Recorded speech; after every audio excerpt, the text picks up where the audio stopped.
Alright, hello. Welcome back to another Team Wars cast. I'm going to be solo today, as far as I am aware.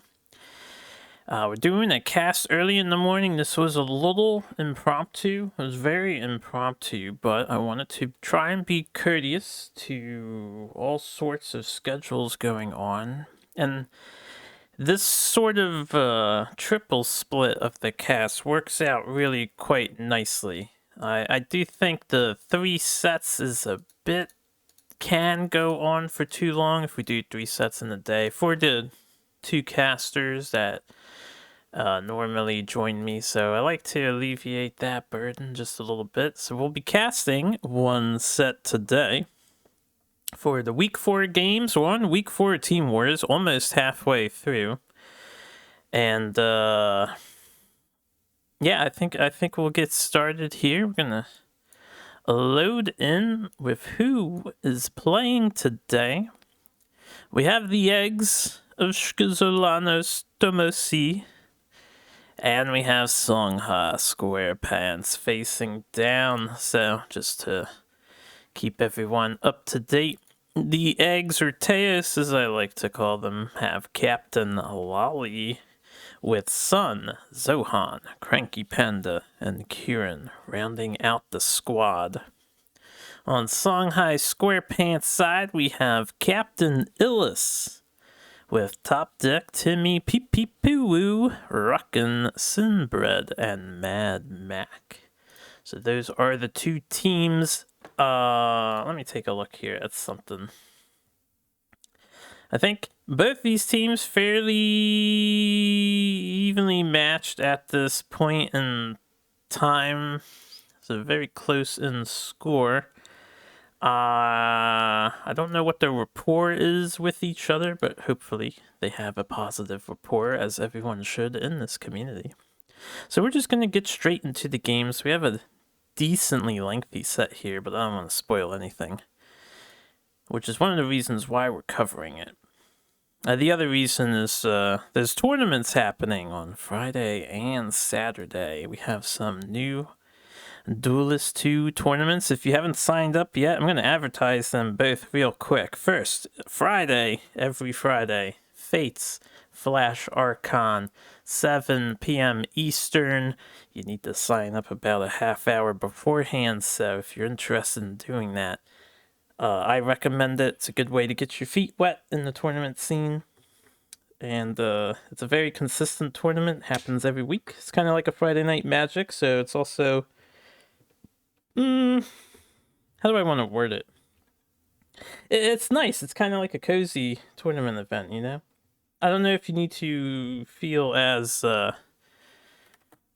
nervous regarding it, I guess I would say. I know a lot of people do get nervous in tournament spaces, but it's a really cozy one. And then we have a new tournament coming up also Friday at 2 p.m. and Saturday at 2 p.m. Eastern time. Calvin's tournament, which was a double elimination format. I don't know all the details on it. I only glossed over it, but definitely another tournament to check out. If you're looking for how to check these tournaments out, I recommend, well, go on the Duelist official Discord or the Team Wars Discord and ask about them. And then people who are more knowledgeable than myself can get you in. Anyway, we're gonna load in here. I just need to click some buttons as usual. It's a solo project, so you guys will have to forgive me because it'll take just slightly more time to get things going, but we're gonna get things going with game 1 in a moment. We have Vitruvian on the egg side. No named Vitruvian. Looks like an obelisk list. While I'm thinking about it right now, we're in week 4. So we are on current patch. I'm very excited to see what teams bring in or brought in for their current changes to play with. I was really wondering if any of the change cards would make it in. We'll have to wait and see if they show up here and there. But we have Obelisk Vitruvian. Looks like a fairly solid list. Some Saberspine Tigers as well. A couple of Zenruis for endgame flexibility. And we have those 3 mana Syzygies on the other side. Creep Abyssian. I'm noticing Juggernaut. So Juggernaut was one of the changed cards. Went from being a... Was it a 4/5 or a 3/5?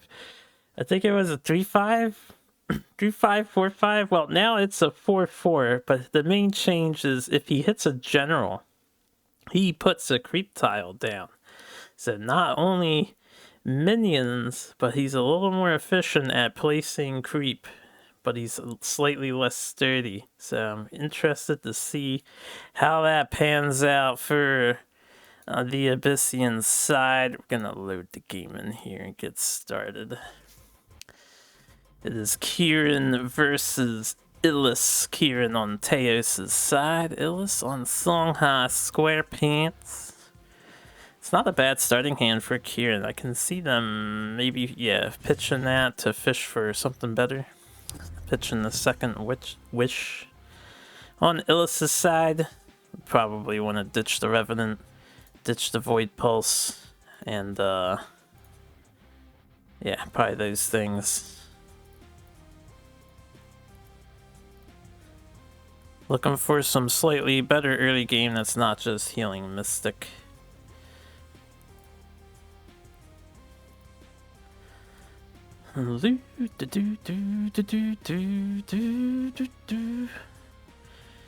Alright, we did do exactly that. Now we're getting started here.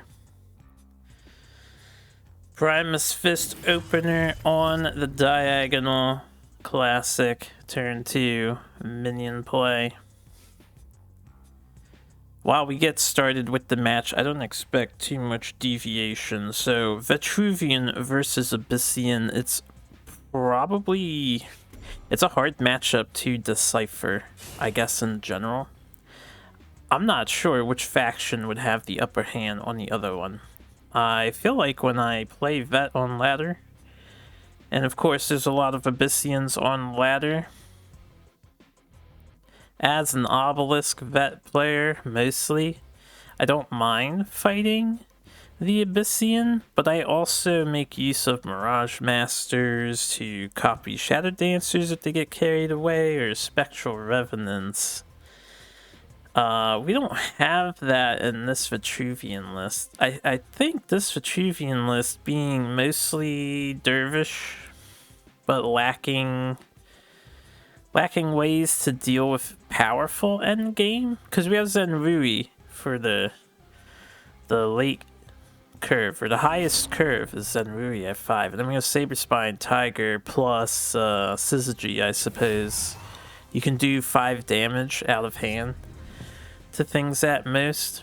If you have a Fireblaze Obelisk established, you can do 5 damage out of hand at most. I think this Vet deck might have a harder time against the Dancing Blades that the Abyssian list is running, and the Spectral Revenant that this list is running. We'll have to see how that comes into play. Because getting that 6 damage value could be crucial, and it's not really easy to do on this list. I think you kind of want, what, Tiger First Wish Syzygy to do 6 damage? Or maybe 4 blast damage to kill a Revenant that hits something safely? Alright, we went double 2-drop with Illis. Araki played first so that it could get the buff. Unfortunately, you know, it was kind of sent to death on board, but it does take out the Primus Fist with it, so Illis ought to be happy about that turn of events. I probably would have held the Araki somewhere safer. And then you have the Healing Mystic to, you know, trade in with your general somewhere, heal up, and then the Araki can maybe hit something, or vice versa. So we have an awkward turn on Illis's part. The Portal Guardian cannot be answered yet. There are answers in hand. It's not terrible. I think if it's me, you just develop the Rejuvenator somewhere safe. You have a really passive turn. The worst part about what you need to do is you can see these 2 mana tiles. And you're dealing with Vitruvian. If they happen to have Scarab or some other scary 5 mana play, like a Lady Lock into some things, you could be really far behind. At least you have 2 assassins, though. Oh, that's very bold. Reconsidering, if Portal Guardian has the frenzy power, so I would have been surprised to see Healing Mystic go in just to push 2 damage. This is Creep Abyss, this is not an aggro Abyssian list, so that Portal Guardian would have just gotten so much value, especially with this hand. I think we can push Portal Guardian to 4 attack on this turn, or 3 attack if we want the Windstorm Obelisk. That's a big Guardian. 4 attack Guardian, if you go Orb Weaver, Doomcaster, First Wish, you can clear the Rejuvenator for free since Illis decided to stick it out on the bottom.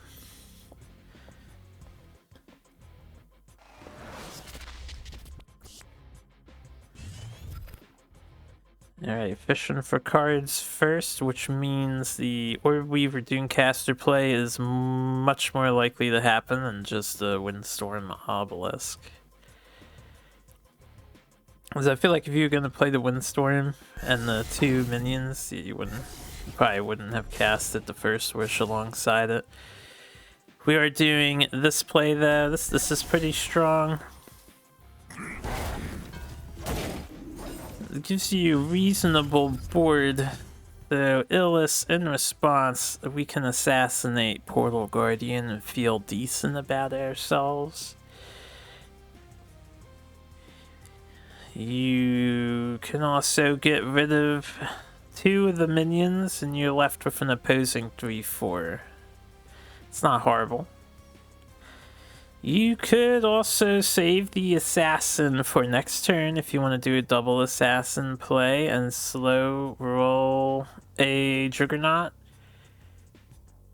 You like probably clear the Doomcaster with the Mystic and then move back and develop Juggernaut if you really want to. But yeah, we replaced Juggernaut, so we're just looking to develop an assassin, maybe ping something as well.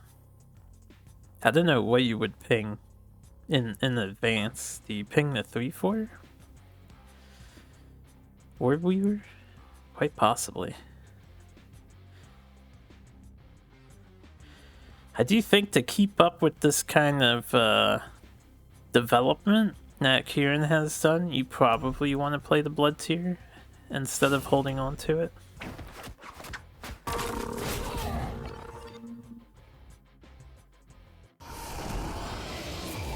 Assassin comes down, does its assassinating thing. Yep, Mystic Trays and the Doomcaster. We actually are holding the Blood Tier, so instead of tempoing, we're just staying like so. I guess this is fine too, because Blood Tier can kill the next thing that comes in with another assassin. And honestly, you know what? That might be good enough, right? Because you have Shadow Nova in hand, and you're already on 6 mana. The turns just come by so fast. Alright, First Wish on our Orb Weaver, and we're digging. I think Kieran will clear the Night Sorrow Assassin with the Orb Weaver. We have Duck Obelisk. I know that's a really popular... Honestly, it's a clever skin. I wanted to say that. Whoever came up with that idea for Duck Obelisk, that was a good idea. And I hope it paves the way for more comical skins. You may as well just have a heyday with this game, right? It'll be so much funnier. We actually are opting to trade in the 4 damage now instead of clearing the Night Sorrow Assassin. Pushing face. I don't know if I would have done that. myself, but this gives Illus some leeway to use their assassin to also push face damage, or just keep it around for future development. I suppose you can still trade your assassin into the Orb Weaver just to clear it, and then ping an assassin the obelisk. That leaves Kieran with no board, you with two, not really threats, but you have something going on, and then you're ready to start dropping Nova on the following turn, while Kieran has to play catch up. So yeah, if it was me, I would probably cash in the assassin here.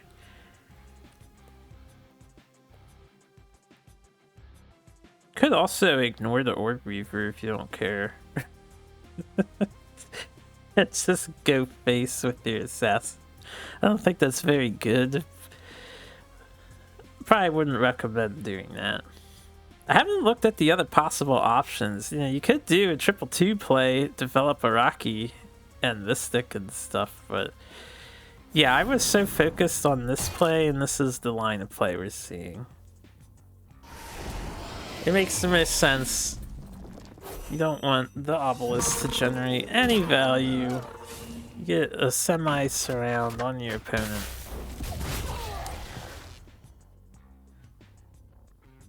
I don't know if I would have done a semi-surround. You could have positioned in a way.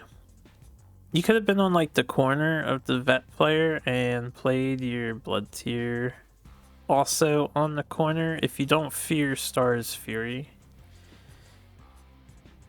so that the blood tier couldn't be reached, right? Or you could have played assassin. If the general had moved down, you could have played assassin behind the general, hit the obelisk still, and not be vulnerable to a Dancing Blades response. Kieran doesn't have Dancing Blades in the deck, but you know, that's closed deck list. The Illus and Songhai Scorpions don't know that. Although maybe they have a strong hunch on what is being played. This list, I think, is different from the list that they played last week. But I don't have all that stuff memorized, so I won't be able to provide excellent insight in that regard. Take a moment to sip my drink. I should pace myself because we'll be doing a lot of talking today. Nice clear on Kieran's part. The duck has waddled onto the board. I love this damn obelisk skin too.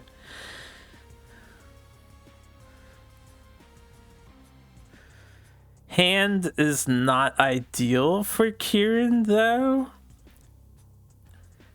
So Illus, you have a couple of options. You can hold off on Shadow Nova since it's not hyper ideal. You could also just set it up and go face, right? And hope you draw the next one, which will kill your opponent on the next turn if you go face. You can develop a 4 and 2. You could triple 2 and clear the Primus. I feel like the Araki is a little vulnerable to a Dervish spawn, though. You could also just use the Shadow Nova and then walk away from everything, because you're Abyssian, you don't need to be there anymore. Yeah. Nothing is actually threatening you. I do like this move, though. This was the first idea I thought of, too. And the reason why I like it is because you're probably not going to die from 16 against Vet that only has 1 Obelisk and 1 Primus. It's pretty safe to set up the Shadow Nova, I think, and there's no reason to clear the minions with it. If Primus wants to hit you, he has to walk onto it with this positioning. And the odds of the obelisk spawning the Dervish in the place that it hit you was 1 out of 4, 25%, so Kieran would have had to be pretty lucky to capitalize on that, or they need to win Storm in hand to give it extra movement range. So yeah, I do like this turn. Here in the response, we immediately drew cards with Scion's Second Wish, which makes sense. Get a little bit of healing. You can't do much back in retaliation to Illis. You just set up this Portal Guardian, probably Primus Fist, right? Interesting. The Doomcaster is being used. This is okay too. Well, let me look at the deck.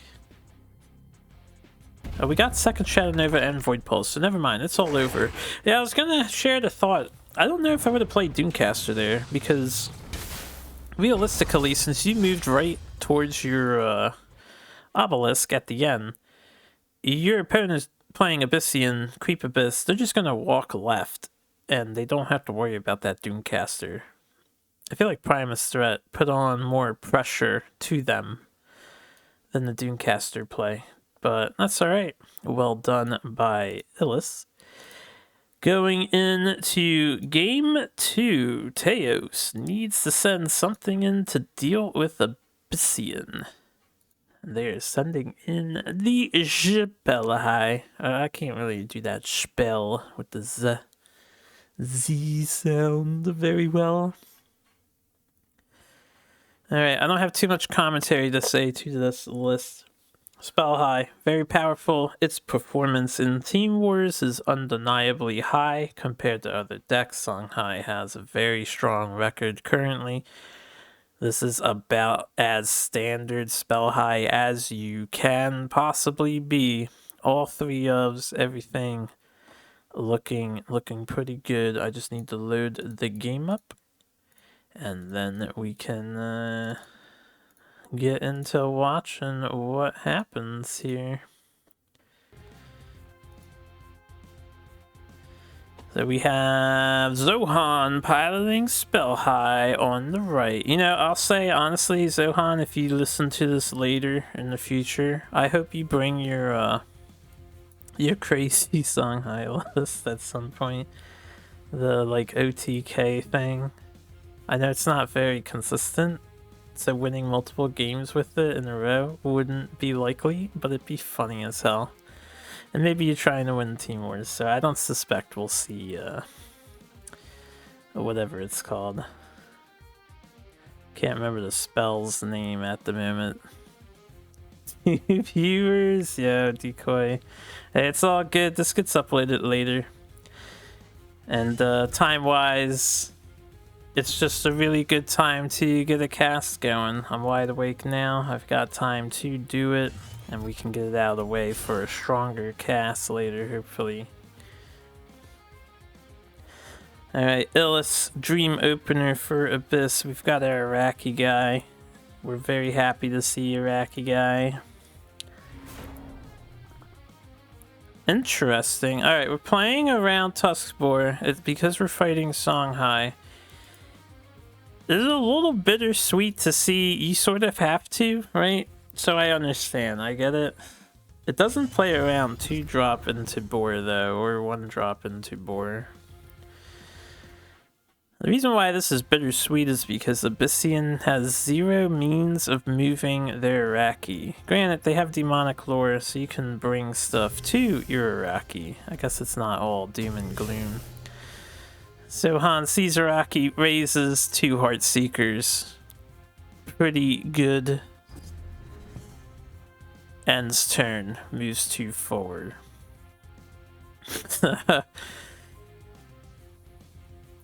Illis can choose to do one thing unless they want to tempo out a Shroud, and the replace did not help that turn improve at all. If you see 2 Heartseekers and you think in your head, well, this is probably Spellhai, right? Is it worth it to use a Demonic Lure on a Heartseeker when you know that there's no Killing Edge, maybe? Or do you fear the Killing Edge and just Demonic Lure because you're probably going to fall irreparably behind if you develop a Shroud and pass? Problem is, with this Creep Abyss list, you kind of need lore to deal with Four Winds Magus and maybe a backline Chakri or Kaido Assassins, so yeah, this is a rough position to be in already. Moving forward, developing Artifact is pretty much out of the equation. You'll get 4 damage off on Kalias, but your Heartseekers are gonna take your Artifact away. Okay, this was the other option. You could Shroud and Whip. Tempo, Shroud, and Whip. It doesn't feel good. It keeps you the least behind, though. So we've got the 2/2 purple monocular beast. I don't even know what Shroud is supposed to be, honestly. It's one of the most bizarre looking things. What the hell? Yeah, what's up, Dual Track? Right, Zohan probably undeterred from the lackluster development. Yeah, 3:30 a.m. Team Wars show. Yep. Impromptu show today. Covering just one set. It's a convenient time to do it. We have some duelist tournaments on Friday and Saturday, I mentioned earlier in the stream. So I don't want to overlap with the tournaments, and I think it's a good idea to do a single set since we've been doing it the past couple weeks. It's just it helps alleviate the long time burden on the 2 casters that join me. If I don't clear Rocky, I can't play around Dancing Blades with my call on this turn. Let's see what happens. Yeah, I was just gonna say, do you bother with the Iraqi? Is it really worth it to kill the Iraqi? It looks like you did not do that. You did not clear the Iraqi. So Dancing Blades a non-concern for past Zohan. To be fair, Dancing Blades, I don't think you saw it in game 1 against their team. So you guys are not yet aware that this Abyss list is even running the Dancing Blades? Did they play it? No, I don't think they had a chance to play it against the vets. Damn, I've got goldfish memory. Pretty sure we didn't see it yet. Anyway, develop Kaido and pass. Leaving Araki alive. Throwing an insult at Maeve here. Most normies play. Is Illis a normie in your viewpoint?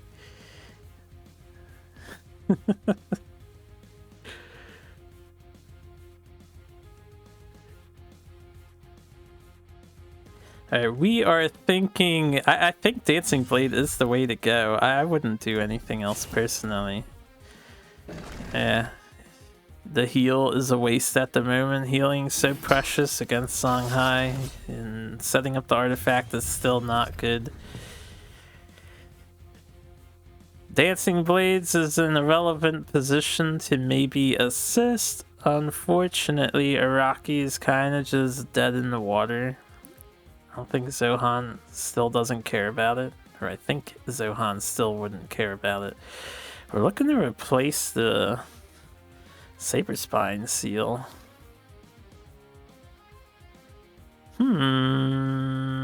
Yeah, it's a hard replace. What do you replace here? Saberspine? I guess if you had the Phoenix Fire, Saberspine doesn't matter. And we find Blood Rage Mask. Not what we're looking for.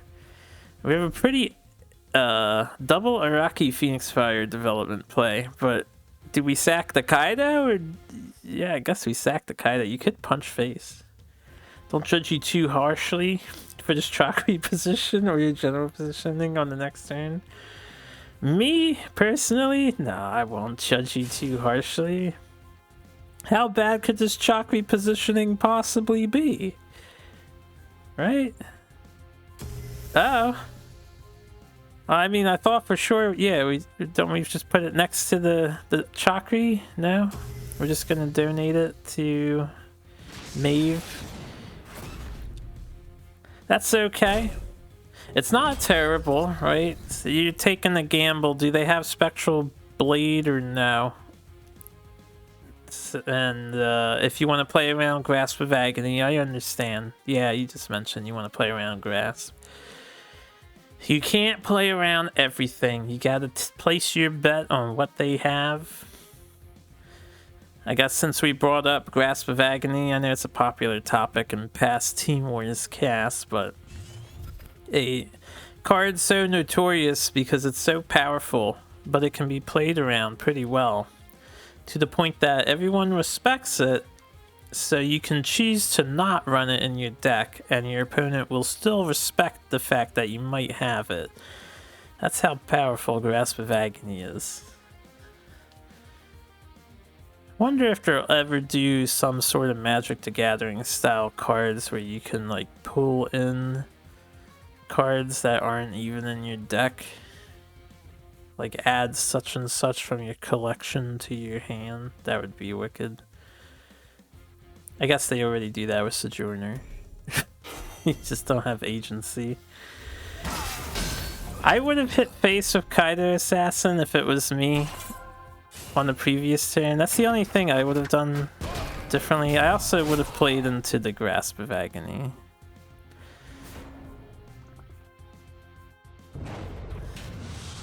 So, not a bad turn from Illis.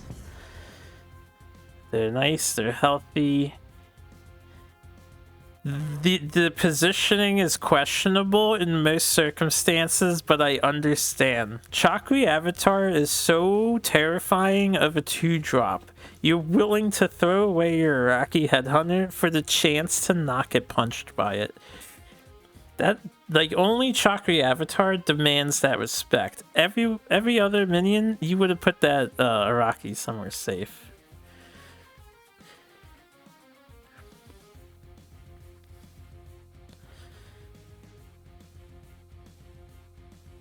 Yeah, Juggernaut is featured in this deck. This is new Juggernaut. We're up to the updated cards. I'm curious to see if it gets played. It was replaced in game 1, so I haven't gotten to see new Juggernaut do anything yet.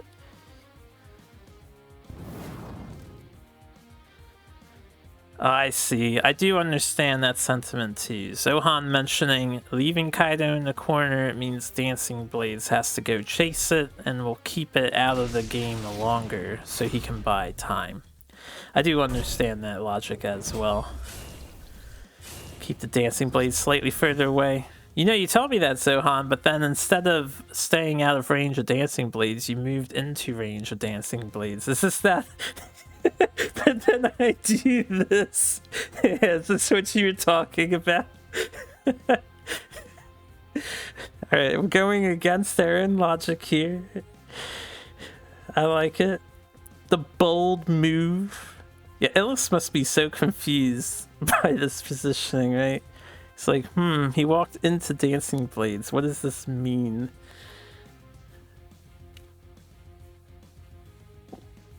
Well, if I was Illis, I would just do 8 damage and develop Juggernaut and Healing Mystic my Dancing Blades back to 4.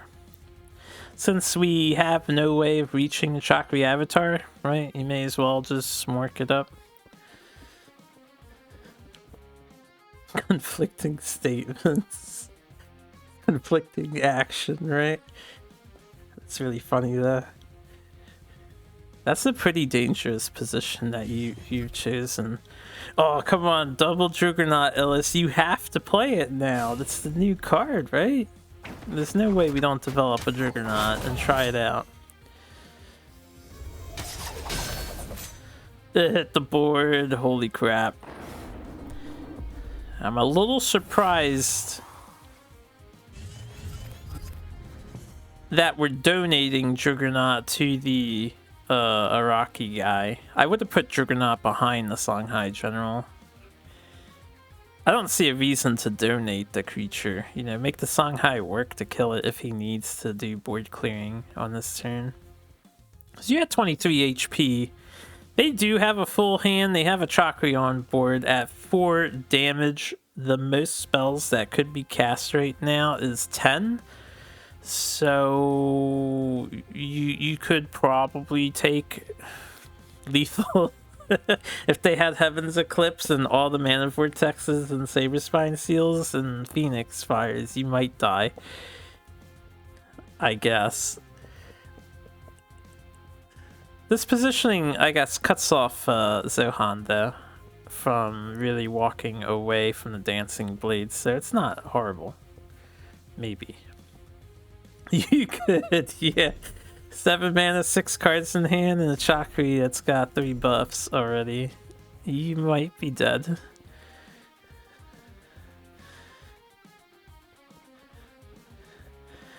We have the Blood Rage Mask. I think we're just gonna put Juggernaut in the corner, right?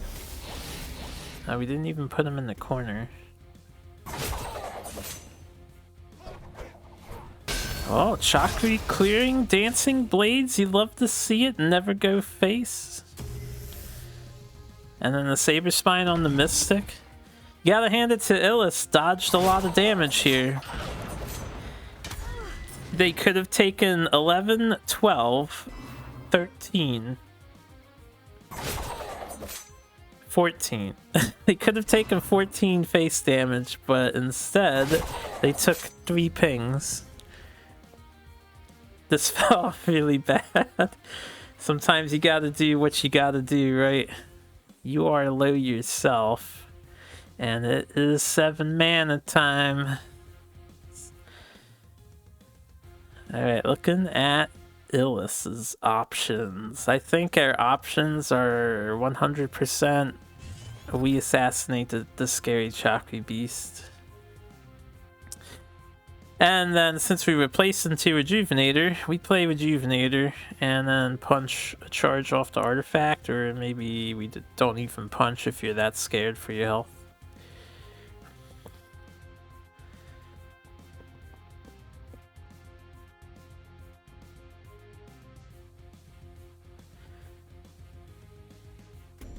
I'm curious, if you went full face there, Zohan, and there was a 4, a 2, and 6, that's 10, you would have died if you went full face. Yeah. I think you had no choice to do what you did, but to do what you did. Spectral Revenant would have killed you.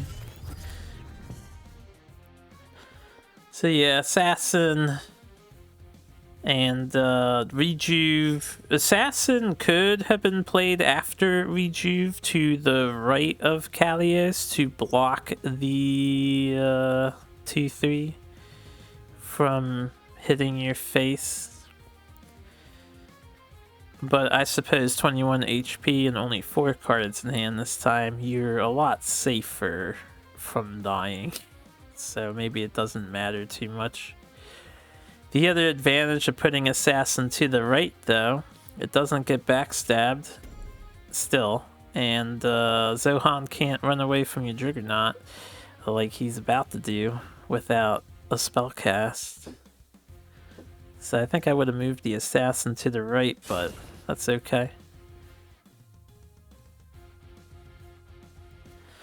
4 Winds is coming down. Second 4 Winds is coming down. This is a 3 damage juxtaposition for 0 mana that moves a minion, 2 minions around. That's just too powerful. What an OP card. 0 mana Phoenix Fire. And a reposition.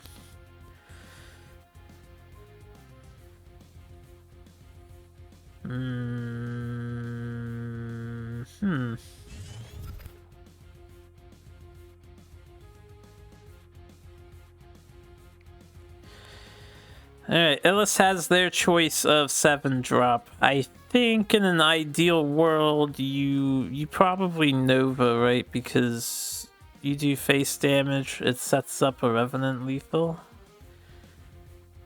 And it kills a 4 Winds Magus. You probably Nova on the bottom 4 tiles. I would kill the corner. Because again, you have your Juggernaut on the top of the board, so you want to pull Zohan towards your Juggernaut. And Zohan, if he took 4 damage here, Still has enough HP to survive a second Nova if you put it in the middle. Yeah, Nova's kind of nuts here. How you doing, Crazed? And everyone else who has joined us, how are you all doing? Yeah, I think I would Nova on the bottom. You could also develop a Revenant if you want the body. We're Nova in the middle. What are you doing, Illis? I don't know if that was a rope turn or if that was just the optimal play in their mind. I would have put it on the bottom. Now Zohan can walk away from your Juggernaut and he can probably out heal a second Nova hiding in the corner. You're hungry and there's no food. I understand that sensation and feeling, and I hope you can find some food soon. I'm doing good. Since you mentioned food, I had breakfast, eggs and toast before I started the stream. I am good to go for however long this set lasts. I'm very excited. That is some early breakfast. Yeah, I woke up at like 8 o'clock last night, so it's more like a lunch for me since I didn't really eat anything before then. I guess I'm gonna try and stay awake and reset my sleep schedule. I think this whole game came down to that turn where you positioned your general horribly. This could have been a very different game if we walked 2 to the left instead of down and left. Even up and left, man. Alright, we are trapped in the corner. Songhai could hypothetically get out of the situation. Zohan did the replace, got a second in the focus, so we accept our fate. Yeah, I'd say there's some movement work could have been changed and that whole experience would have gone down differently or played out differently, but nice job on Illis's part maintaining pretty strong health. Anytime you get your Songhai opponent to destroy your creatures instead of your face, you're probably winning the match. Alright, so Songhai lost to Abyss. They lost Vitruvian to Abyss, which is an interesting opener. Obviously, Abyss can only be beaten by Abyss, so the eggs are sending in No-Name Abyssian. This is everyone's favorite Abyssian list. We have Sarlacc, Abyssian with Keeper of the Veil. No Consuming Rebirth, so it's not the full cheese package, but we have other summonings. And then we have, I guess, the endgame, Abyssian endgame, because you have Reaper and Shadow Nova. There's actually a lot of stuff crammed into this deck. We're playing Creep, we're playing the big boy, and we're playing Sarlacc. So let me load up this video and we'll get some Abyss Mirror action to talk about. Oh, here we go. Let's go Team Egg. Rooting for Team Egg. Alright, Illis, player 1. Kieran, player 2, with the skin. It's the Kieran list, Sun reverse sweeped with. Ah, yes. That's a good call, Bullet Nephilim. So, I don't know who's favored in this matchup, personally. It's the Abyssian mirror matches they can be pretty awkward. I don't think they're as brutal as a Songhai mirror match or as Resident Sleeper as a Lionar mirror match, but they're definitely weird.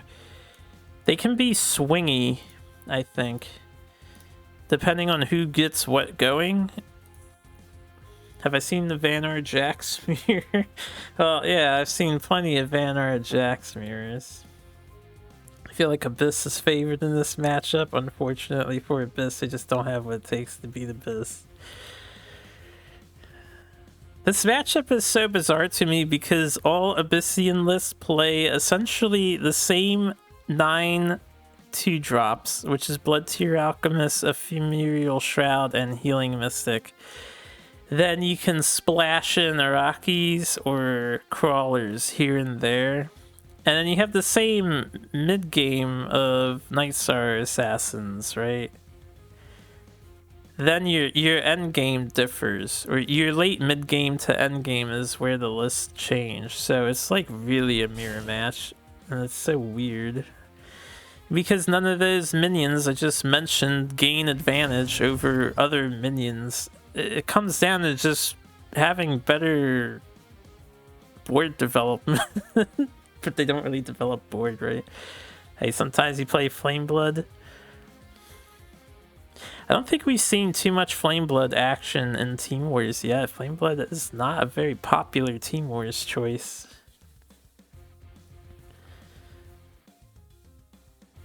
Yeah, the top end is always Nova Rev too. Yeah, the Abyssian mirrors are so funny because they're actual mirrors. For the most part, there's some differences in these lists. We have the Sarlacc package in one. And the other one has Juggernaut, which we haven't seen do anything yet. Unfortunately, the Juggernaut was juxted away. So Kieran here, they could opt to Turtle Opener and develop Sarlacc. If you want, you could backline your Sarlacc. I think the reason why we're thinking so hard on this turn is because maybe develop Sarlacc, yeah, way in the back. Because you know your opponent has shrouds and you don't want that Sarlacc to be shrouded, so. And then we move one forward just to threaten the center mana tile. It almost never gets rewarded, but you know, you gotta threaten it. And maybe give your general some more working space.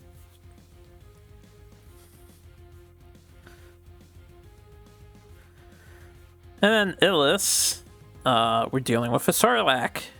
So what do we do here? We can waste the Healing Mystic just for development. You do have your Crawler, so you can get your Crawler down at least, but then I don't know. Blood Tear feels like a waste to develop. Kieran's such a skin. Got the Molten Sarlacc and the whatever the Abyssian skin line's called. But yeah, this is what I was talking about with the Abyssian mirror matches. They're quite special. Abyssian mirror matches are hopefully going to be more interesting in the future when new cards are added to the game. Alright, we're threatening the ramp to 6 mana. But we're playing Creep Abyss, and their opponents know it, so we don't really have anything to do at 6 mana in particular. Maybe you play Juggernaut with a 2-drop, and that would be something. Meanwhile, on Kieran's side, you can you could copy this Sarlacc and get a Crawler. It's not great, but it's something.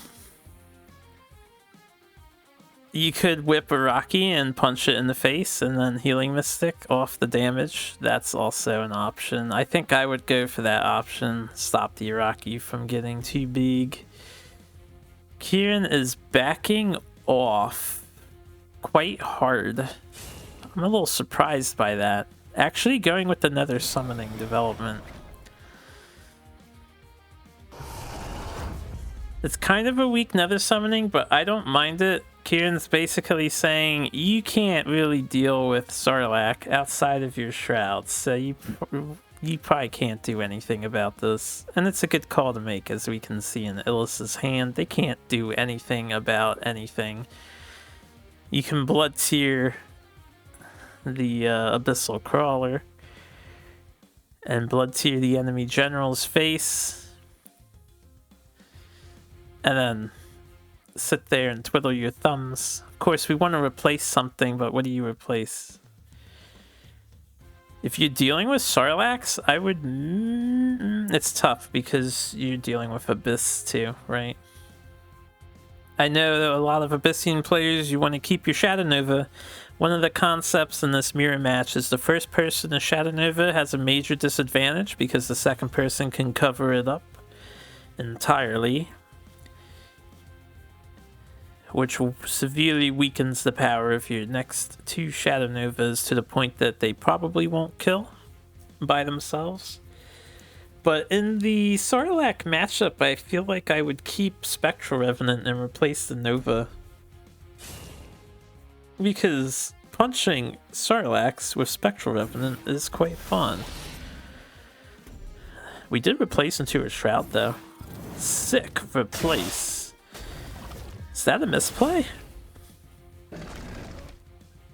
Instead of punching Sarlacc, we pinged Sarlacc and left the Crawler alive. I don't know if that was a rope or if that was intentional. I'm not sure. Could have killed the Crawler. Now the Crawler just trades into your Shroud, so that's why that feels a little weird.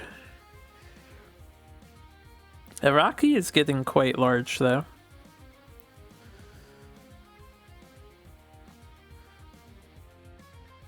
Also, I'm a little confused. Everything seems healthy still. What did that Sarlacc just punch? He teleport. Was this replay bugged and I didn't realize it? It punched the Blood Tear. Oh right, their Blood Tear was back there. I must have blinked. There's something. Not punching with the Mystic. Yeah, Mystic could have moved that too. Second Nether Summoning. Honestly, still not a great Nether Summoning. You got a bunch of dinky 2-2 stat lines, or 2-1s. What is it? This is 3, 6, 7, 8, 9, 10, 11, 12. You got 12 stats total, divvied out on 4 bodies. But you got a second Sarlacc, and that's all that matters. We are making Sarlacc's Chocoboo. Thank you for the raid. Hello. How you doing? I hope your stream ended phenomenally. Thank you very much for the raid.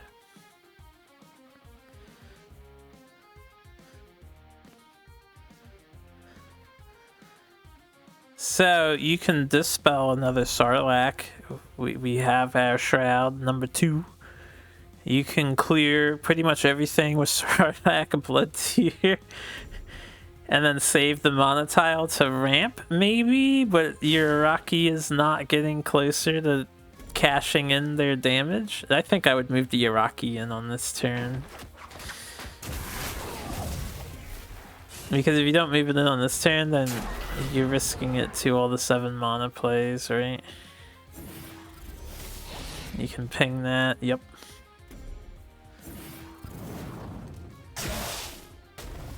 I'm making some espressos in your mind. I hope they're tasty. That's a big Araki. It'll be a shame if it gets dispelled or lured. Which it likely will just get blood tiered and then hit with the Crawler. Another... Alright, this turn's not so bad. So Kieran has the power of the Shadow Dancer. A card that can swing things in their favor. And yeah, I would just ping Araki, punch Shroud, and punch Araki with the Crawler, and then you are looking pretty good. You have broken the awkward early game stalemate. Hiding in the corner paid off. And that was the sad thing about the Araki being so far back. You just couldn't cash in on that 11 damage, and that's a huge amount of damage to miss out on. Even if you only hit for like 5 or 7 at some point. Alright, so Illus, they need to answer the Shadow Dancer before it gets too carried away. You can Blood Tear Night Sorrow it. You could also lure it onto your shadow creep tile and then punch it with something, although that will donate 1 HP to the enemy, but it doesn't waste your Blood Tier Night Sorrow combo. It does make trading your Blood Tier into the enemy Blood Tier awkward though, assuming you hit the Shadow Dancer with your Healing Mystic or something. Meanwhile, on Kieran's side, we can see their hand is stacked and ready to go. This is Revenant time already. They have Revenants and they have Removal, and that's all you need.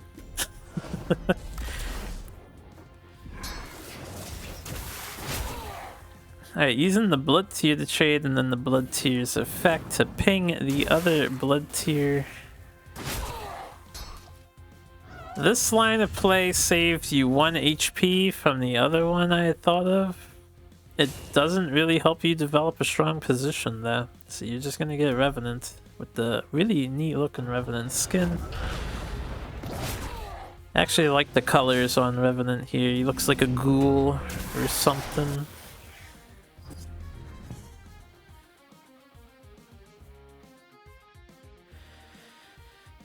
And now you're forced to respond to a Revenant. How do you do it? You could develop your Shadow Nova, but you're on the back foot in an Abyssian mirror match without the healing power that the other deck has. So it's going to be really hard to get ahead again, in my opinion. I think Illis has missed their window of putting any pressure on Kieran, and unfortunately they couldn't really with the way they drew. Their minions just couldn't do it.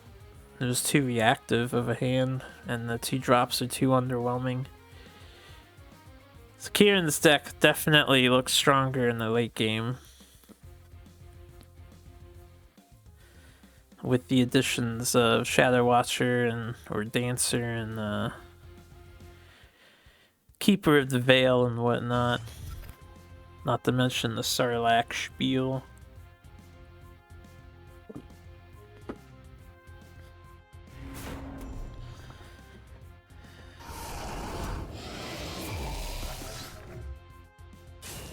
If that Sarlacc wasn't in the middle of the board, yeah, I would have said move 2 forward and do a full surround. This positioning is a little strange. I'm surprised Illis didn't move 1 down, because the Sarlacc can kill the Crawler now. Maybe you want that to happen right away, but there's no rush, right? Crawler's gonna die regardless.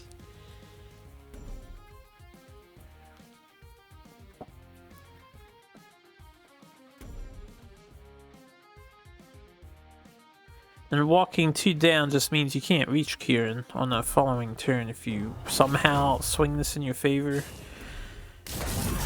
Interesting. Kieran going for Sarlacc copying. He's like, no, you will not deny me my Sarlaccs. We gotta hand it to Illis. He's dealt with 3. 3 Sarlaccs have been dispelled. And here's the 4th.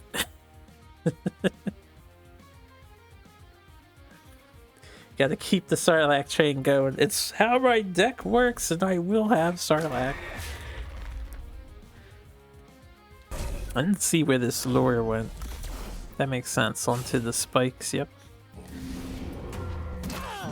Trade some HP to clear the assassin, develop your Sarlacc.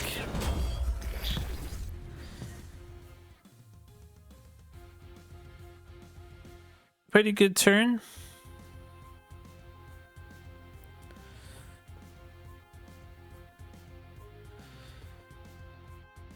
Illis. What? You could do... You could do 6 damage with the Nova. You can... play a Dancing Blades and heal. And then punch the Keeper in the face. You could play Dancing Blades and Healing Mystic and trap Kieran, hoping your minions will get some value on the next turn. You're at 14 HP, so if they Nova or Revenant, you're not dead, but you're probably dying.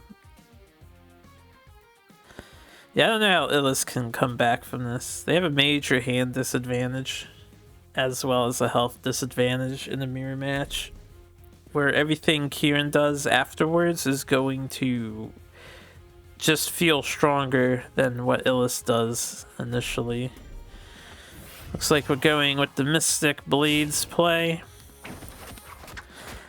Yeah, I don't really like this play. You're standing on one of your creep tiles too, so if they happen to get shadowed over here, they can overwrite your creep tile as well, which kind of kills your only win condition.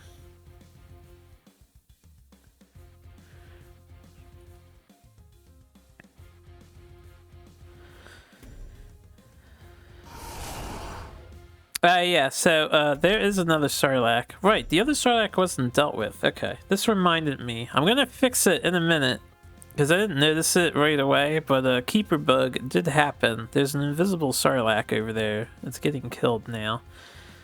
And I will switch the scene. There we go. We can see the true scene that's happening in the player 2 side, and I'll switch the audio in a minute. Invisible Sarlacc. See, I see so many games I can't remember these details in advance to warn you guys, but yeah, we got the, I'll fix player 1's hand in a little bit too, because I didn't realize I fucked it up. But Keeper Bug has joined us again. So actually, yeah, I have to take back what I said. We did not dispel the one Sarlacc. There was an extra Sarlacc the entire time, and Illis is down to 6 HP now. Also, that creep tile they're standing on belongs to Kieran, apparently. Unfortunately, Keeper broke this replay so bad and we can't see what really went down. How did Kieran get onto an enemy creep tile? Like, I don't understand how that happened. It's just a mystery. It's like, whoa, wait a minute, man. Oh no, right, okay, never mind. I switched the view. I switched the view so the tiles switch colors. That is Illis's creep tile. Alright, that makes more sense. And we can see Kieran's creep now. And I'm trying to figure out why player 1 is on both sides on the bottom. There we go.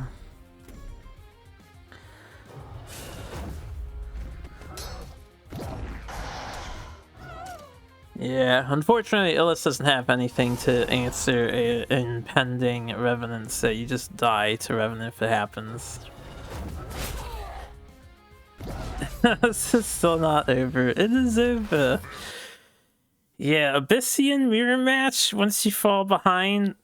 I think that's the one thing I'll say about Abyssian mirror match. Unlike other mirror matches, you can't really swing it as easily back to your favor. You kind of just fall flat on your face and then die. Alright, so that's good for Kieran. That puts Teos on the board. It's 2-1 in favor of Songhai Squarepants. The next list that's coming in humors me quite a bit, because they brought in Abyss to deal with Abyss after Songhai failed to do the job, and now Songhai Squarepants is bringing in Songhai to deal with Abyss, because they're gonna do it right this time, right?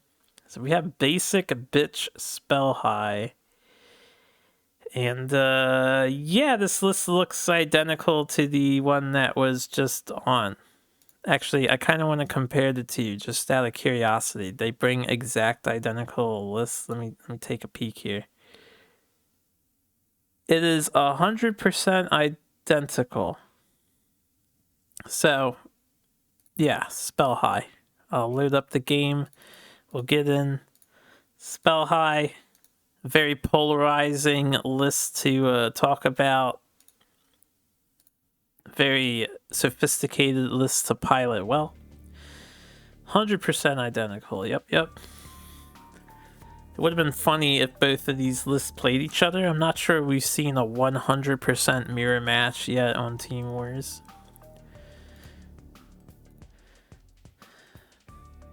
It's a pretty decent starting hand from Illis. I would maybe keep the whole thing. Well, you're dealing with Sarlacc. You probably replaced the Phoenix Fire, right? I'm surprised the Juxta was sent away. Kieran, on the other hand, that's about as good as your early game gets, but I guess you want to find Sarlacc as soon as possible, right?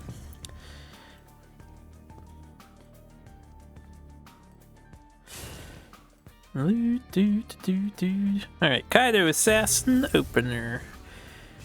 In the forward line. We no longer need to fear one drop into Night Sorrow Assassin. Probably one of the biggest changes with the patch, so front line is much safer now to do with the Night Sorrow change. And we have Turtle Opener, Healing Mystic in response from Kieran.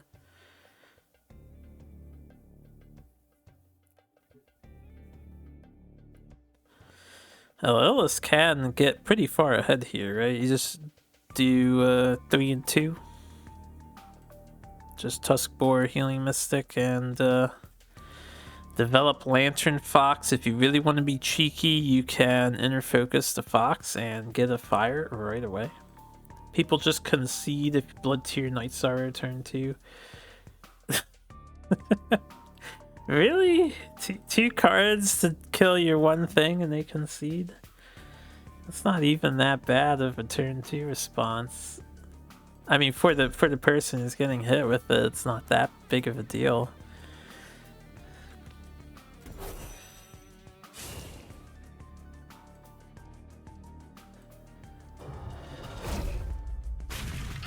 Is this gonna be a triple tile denial? No, just putting the Lantern Fox in front of the monotile. So I probably would have taken the center because I'm Songhai, blocked the top tile, leaving it available to me rather than doing this. This is fine too, maybe. It's less secure of a mana tile than if you would have had the boar in front of the enemy general. And Lantern Fox in the middle. This play, though, Lantern Fox in the middle, if Kieran runs to the corner, it can't reach Kieran's face without inner focus or Juxta. So this play does put Fox next to the general, which might be better. I don't know. But you're giving them a 5th mana to do what Decoy just mentioned. You can Blood Tier Night Sorrow, only giving away 1 Phoenix Fire. Wouldn't be a bad turn. Kieran doesn't have that though, so we're probably gonna see Blood Tier Shroud and hit the Fox for 2 damage.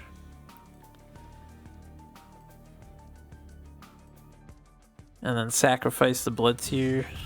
Oh, we replaced in the Sarlacc. Always replaced first. Now you can Sarlacc and...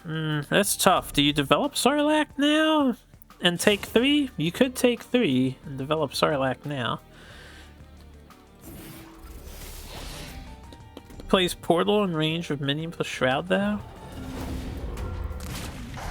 The bold. The very bold Vitruvian players that want to slam down turn 2 Portal Guardian. For those watching, Decoy killed a Portal Guardian with that play. That's what chat's talking about. No, I'll just mention, I had the idea of displaying chat so that people that watch this on YouTube or whatever down the road in the future could see the chat, but I was advised against having chat on screen where I normally do. So I decided to take that advice, but I don't know. I feel like it would have been fine to have chat on the right-hand side. You guys can let me know what you think about that idea. We're 4 weeks in, so I probably won't change it now, but if we ever do more in the future, we can consider adding in chat on screen.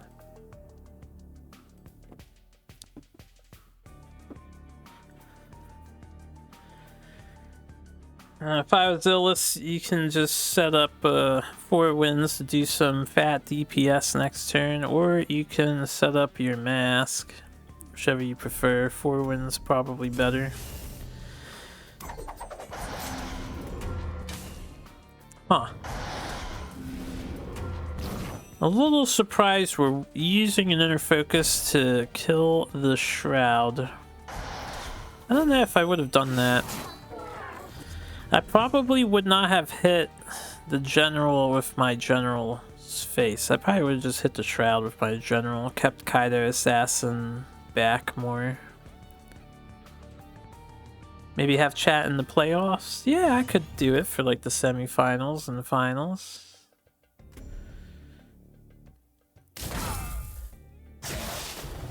Alright, Sarlacc hits. We have 5 mana. We can reach the... Ooh, this is awkward for Kirin. Kirin has to move their general in order to reach the Four Winds Magi, so they can't punch Kaido Assassin and kill Four Winds Magi. And Rob No says, more pressure. Also, what's up, Rob? How you doing? Yeah, this is more pressure. I personally just probably overvalue my inner focuses. I always save them for like later game rather than early plays. Unless I have to kill something that I think really needs to die. Damn, Kirin walked in the backstab with this. That's rough. Oh, yeah, imagine if you had that second inner focus right now. Although, I guess Kaido wouldn't be there if you had the second inner focus right now.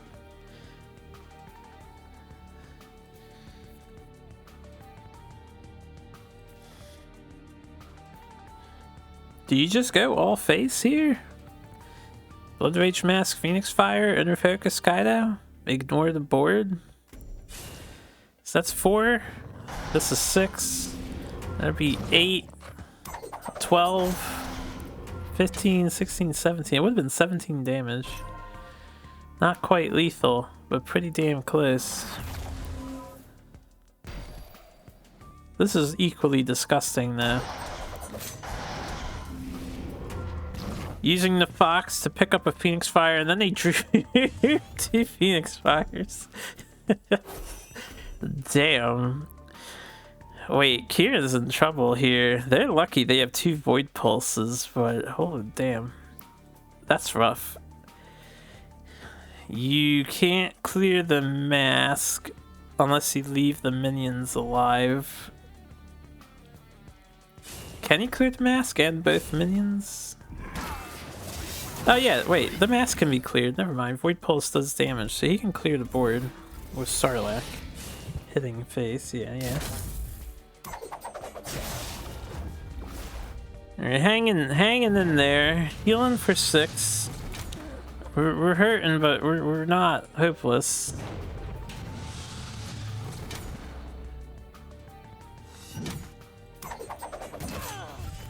Nice draw. For the Songhai or for the Abyssian? I think both sides had pretty decent draws. Just getting out of range of death thanks to the second Void Pulse. 1 was not enough, but 2 Void Pulse? Perfect. Just the right amount of pulse. We get Tuskboar.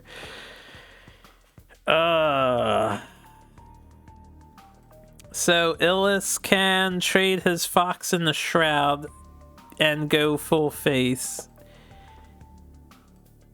Developing Tuskboar and 2 Phoenix Fires, probably what I would do. You could send something to get rid of the assassin, but you're at 14. Right, you just want to try to kill your opponent again, I would think. Alright, let me think. The assassin and Sarlacc, that's 4, and Revenant is 6. And if you hit, you go down to 12. The general can hit for 2. That would create a tie situation, right? No. Kirin would be up by 1 HP. Interesting. Illis is actually afraid. Oh, I think this is a mistake. You're giving Kirin an out.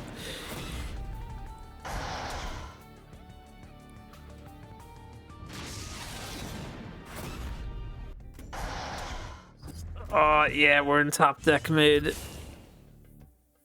Kieran, that board needed to go face, in my opinion.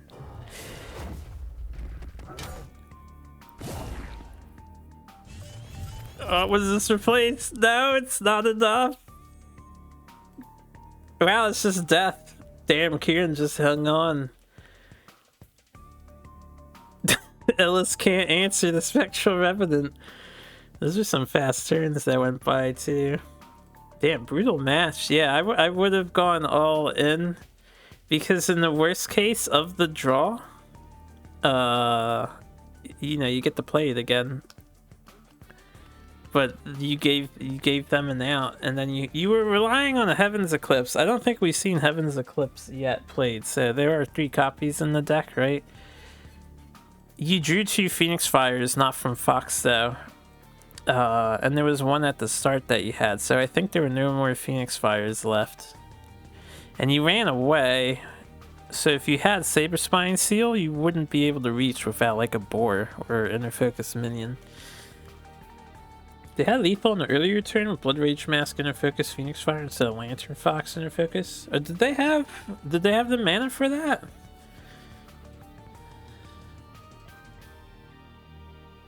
I counted 17 damage earlier. Maybe they did have lethal.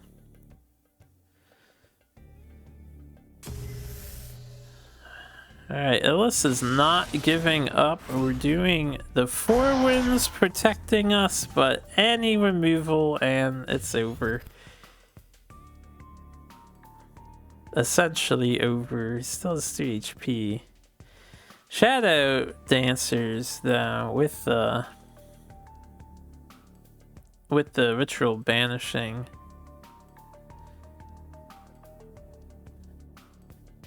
That's 7-8 damage. I think he goes to 1. Man, this must be nerve-wracking for these 2 players. They're at such low values, but they can't quite kill each other off. The Songhai get one more chance to do lethal. We're at 4 HP too. So we survive another Phoenix Fire or a Tuskboar Juxta. Speaking of Juxta, the Sarlacc kind of betraying Kieran here with that positioning.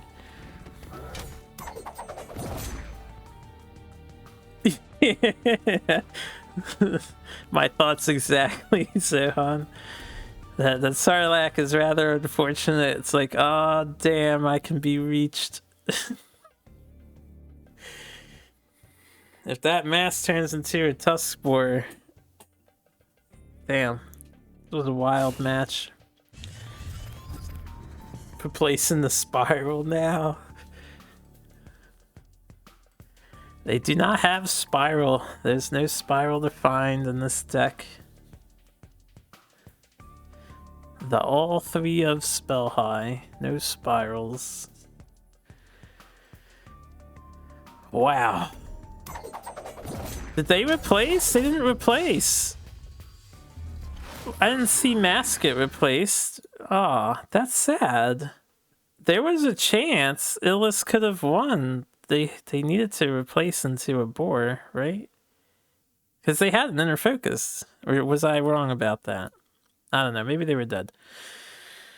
If they replaced the BRM and the Boar, they won, but they replaced the IF. Oh, they replaced the IF. They did replace IF and the Kaido. Yeah, never mind.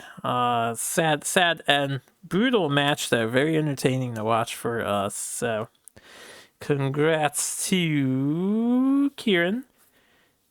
Alright, so Songhai Square has won twice with Abyssian. Now, the Eggs have won twice with Abyssian. So by that logic, we need to take out this Abyssian before they get carried away. Team 2 is sending in... As soon as I find my things here.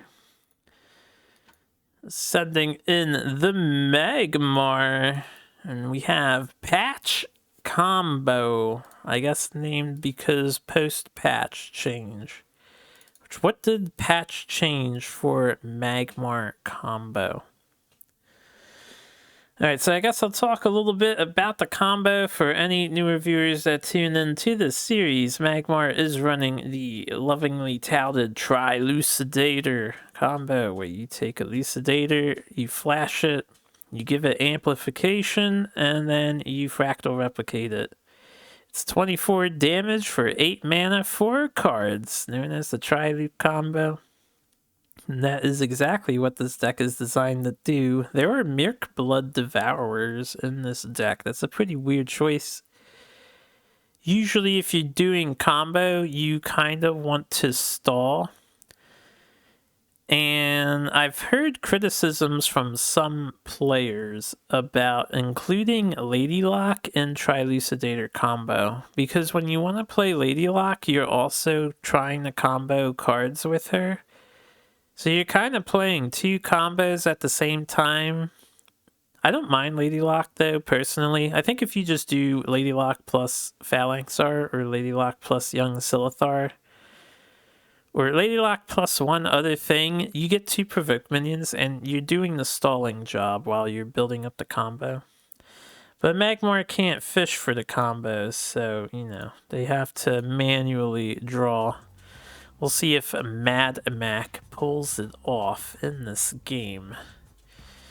Sarlacc versus Combo Magmar.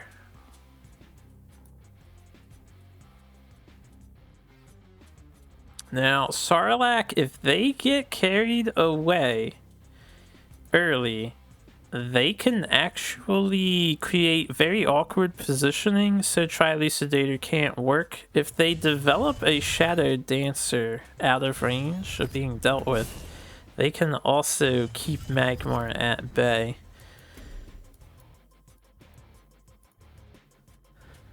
Good early game on Mad Mac's part. Sad early game on Kieran's part. We have the turn 1 pass. Turn 1 pass as Abyssian, I think, hurts a little more than most other factions. Maybe not as much as Vanar. But when you're Abyssian, your catch-up mechanics don't show up until like 5-6 mana, so good luck.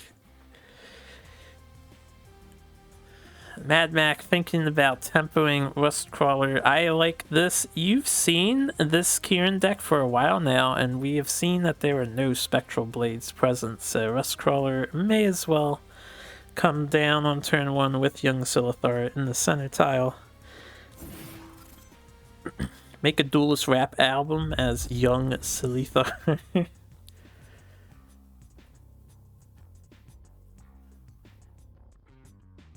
It's an interesting rap name.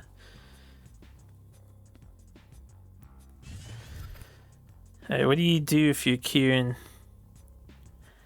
Probably back off and develop Sarlacc somewhere, right? You could also Brave the Storm forward and just put 2 damage in the Silithar now, so if it hits you again, it turns into an egg. That might be a little too scary. The only reason why I would suggest that, though, is you have healing. You have healing. You don't know what kind of Magmar you're facing yet. It just seems like standard Magmar. Based on Mad Mac's play, they're teched against artifacts, so the deck is a little weaker in some aspects. Alright, this is fine too. Just walk 2 up. Develop Sarlacc in the back. Sarlacc can finish off Silithar if it wants to punch you. 2 up or 2 down, doesn't matter. Thinking about replacing Harvester, which I think is a good idea. You're dealing with Sarlacc. One of the ways Magmar can answer Sarlacc is transformation effects. And you only have 2 metas in the deck. I think it says 2. I can't see from the view here. But that metamorphosis could be pretty important later to take out some Sarlaccs.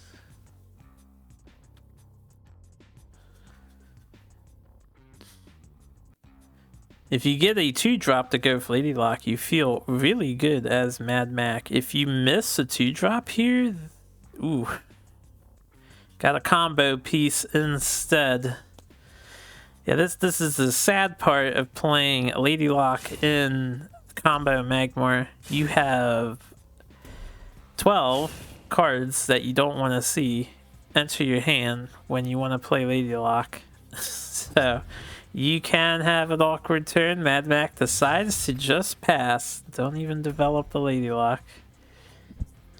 Just pass. And they denied the mana tile with young Silithar. I don't mind that either. You may as well take it away from Kieran so they don't do... I don't know what they would do. Maybe a value creep, keeper play, not creeper play.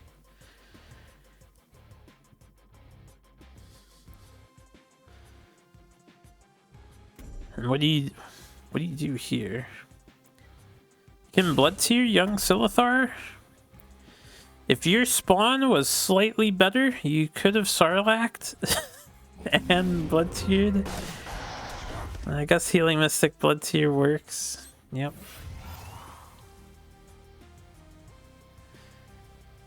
And that's honestly a pretty good turn for Kieran. Like, for missing turn 1, they're not in a terrible position, and using the lackluster Abyssian early game is actually a good turn on their part, considering what they're capable of doing with this deck. So definitely not disappointed there, or I wouldn't be if I was in Kieran's side. Mad Mac now. I don't think it's worth it to meta just to kill one Sarlacc permanently. Personally. Can probably just trade your crawler into the Blood Tier for a value trade. Punch face. Ignore the Healing Mystic. Before you move the crawler, put Lady Locke behind the enemy general and then set up your Healing Mystic on the top left corner and pressure the enemy. I would stay where I am with Vath, but I guess you can walk 2 forward to...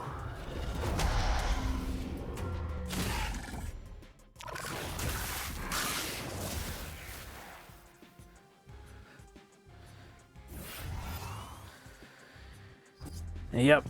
See the Lady Locke and the Mystic go down. I don't know what else he would have done there.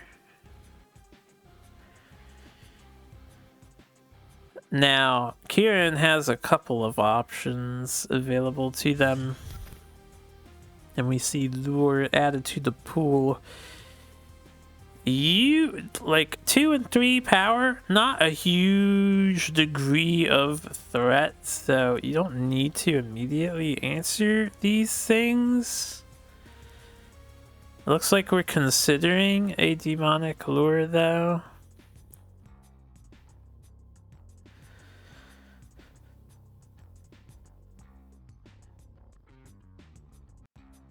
Kieran could take this opportunity to just set up a Shadow Dancer in the corner with their Sarlacc. Magmar would be hard-pressed to deal with it at the moment without going very far out of their way. You could also develop a second Sarlacc, I suppose, if you're gonna Demonic Lure.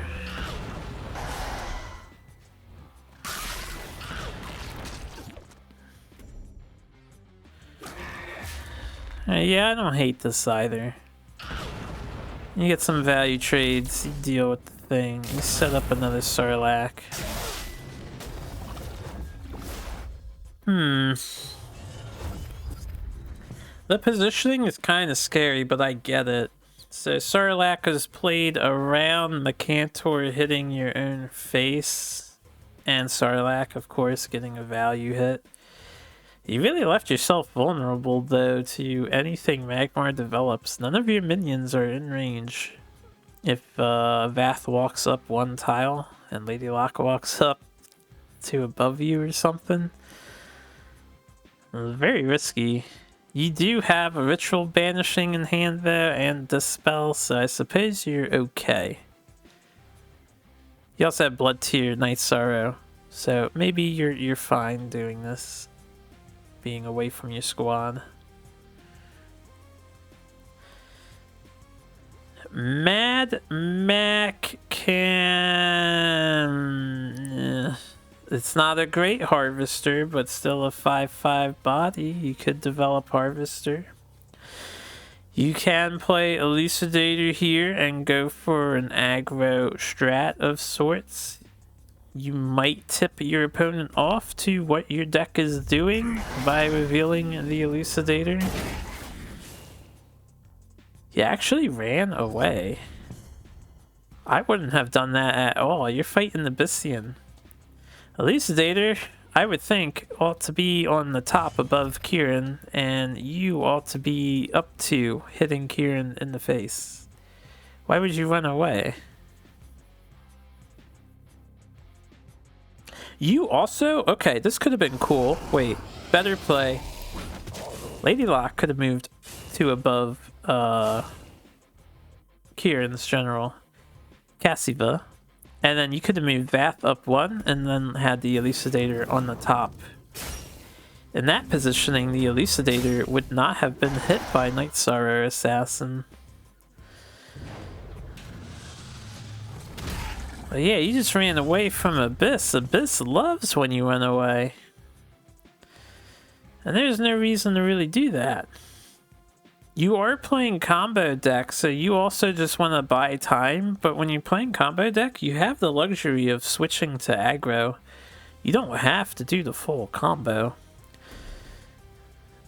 So they would be at 14 HP right now, and you could have one of your minions up still. Let's say the Elucidator managed to survive, or Lady Locke managed to survive.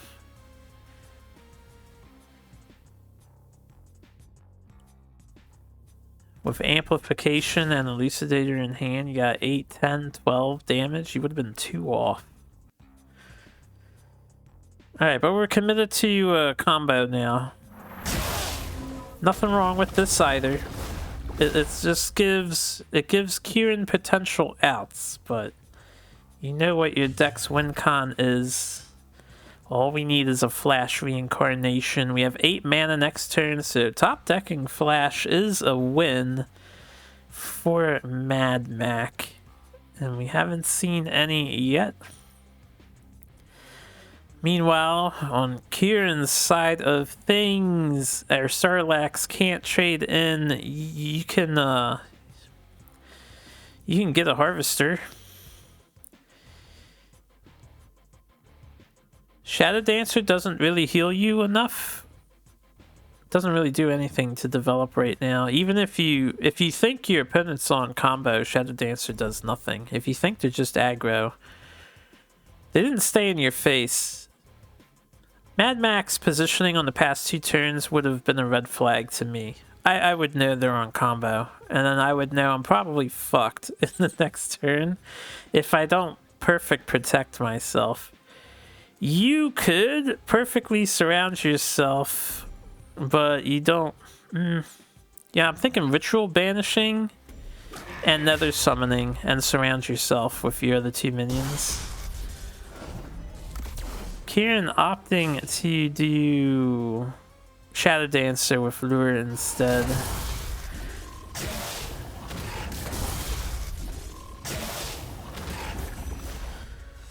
This is an okay play if you're dealing with aggro, but you're dealing with combo. I think I like the banish into Nether instead. And we just drew combo. Oh damn. This is the first time combo is actually working in Team Wars. I don't think we've seen anyone pull it off yet. Mad Mac has done it first. Yeah, not much to say here. 24 damage coming in. You gotta keep in mind with the Elucidator chains, you need at least 8 HP. No, you take 8 damage. You need at least 10 HP to not die to Elucidator. Even killing through Shadow Dancer. So needed an extra 3. Alright. Well fought. So Mad Mac has revealed to Teos that they are on Elucidator combo. How does Teos respond to this? Apparently, they think that Lionara is the answer. So we have Untitled Lionara. This is essentially the Heliodor deck that's all the rage right now. Last week we were joined by Bladum, and he lambasted the crap out of Red Sinja, which was, I was laughing the whole time during that. So Red Sinja, currently popular. I think it's a decent minion myself. Bladum thinks it has no business being in this deck, and it's not nearly as good as everyone else thinks it is. But yeah, this is the standard Heliodor. This deck right here is probably the de facto considered toppest of tierest deck at this exact moment in time. It's very successful on the ladder. It has good matchups against everything. Strong healing potential and clearing potential, so... But you're dealing with combo Magmar. So this healing deck isn't the fastest at killing their opponent. Combo Magmar probably has a decent matchup here, I would think. Oh good, we get to see this Murkblood Devourer maybe. It's the most curious addition in Mad Mac's deck. It doesn't really help you stall, but I guess it baits removal out of your opponent because people fear Murkblood getting too much value.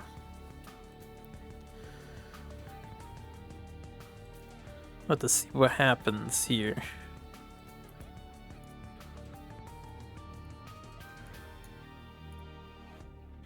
I would make these two replaces, but I guess we're having team talk right now about what kind of Lionara we may be facing.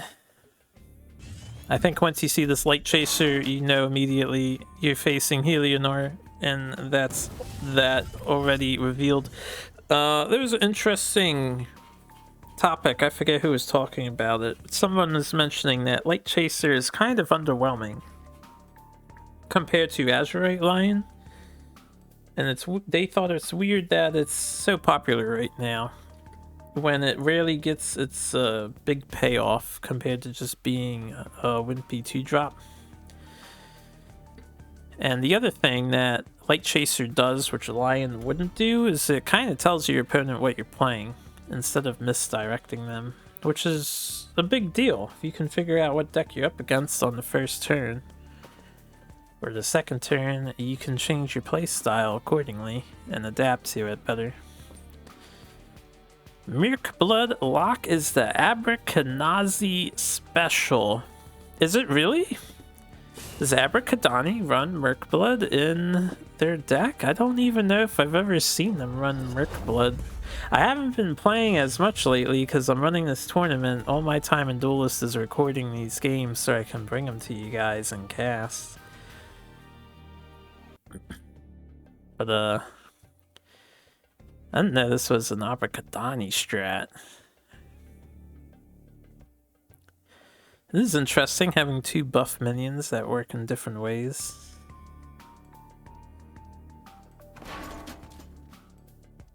Alright, Cranky, moving forward, you can do a backline Silver Guard, or you can just lock that Murkblood down. I feel like you moved the Light Chaser up only one, right? You don't want it to get hit.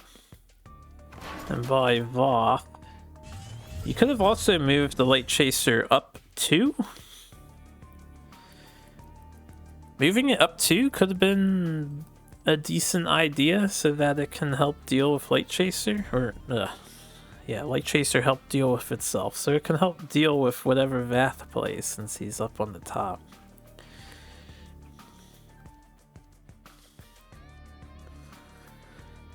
But this positioning is fine. Ooh, we have a really good Lady Lock, except for the fact that the Silver Guard Knight is in the way. So you can't, like, buff your Lady Lock and Phalanx are without playing in the Holy Immo a little bit. Also, you're not provoking anything important. You would just be provoking the Silverguard Knight, which is kind of silly. I wonder if Mad Mac is going to not buff their Phalanxer. You could put the Phalanxer next to the Silverguard though, and not buff the Ladylock since you need that mana. Yeah, I don't think you waste flash here. You could also just do this, not buff either of them. Yep.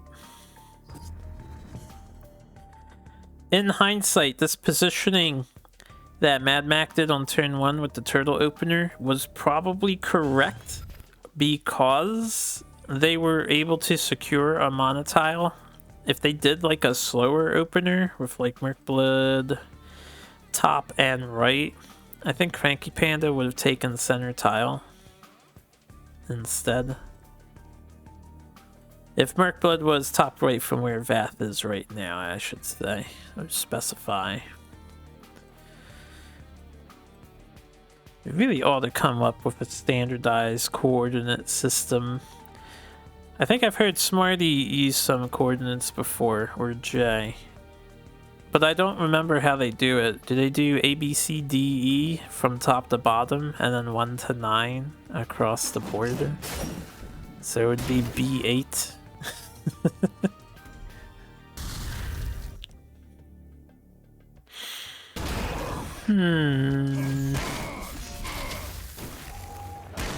I think if you're Mad Mac, you don't care about that Holy Immo.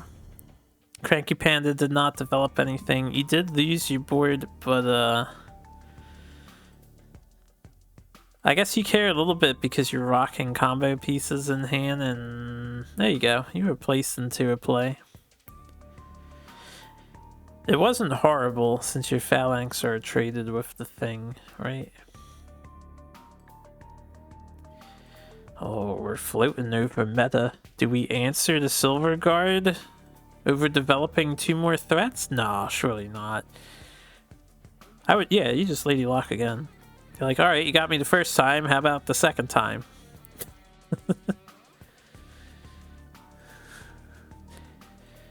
Could also put young Silithar above Vath instead of near Argian here, so that young Silithar is checking the Silverguard Knight. Actually taking the mana tile. Alright.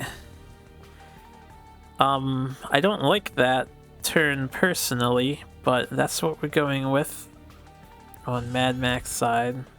I'd be curious to hear the strategy here, because I'm not sure what this really achieves.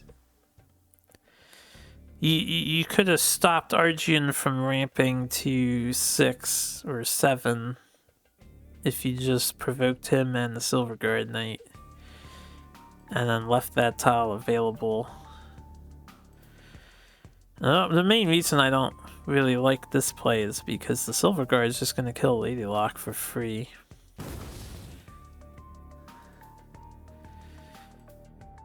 We have Light Chaser, Arcalite, Regalia. Regalia will take the Ladylock out. And then we're going to keep Silverguard happy and healthy. I feel like I would hit face here because you know you're dealing with combo. What's one way to beat combo? You drop your opponent to 8 HP or less so that the Elucidators kill them.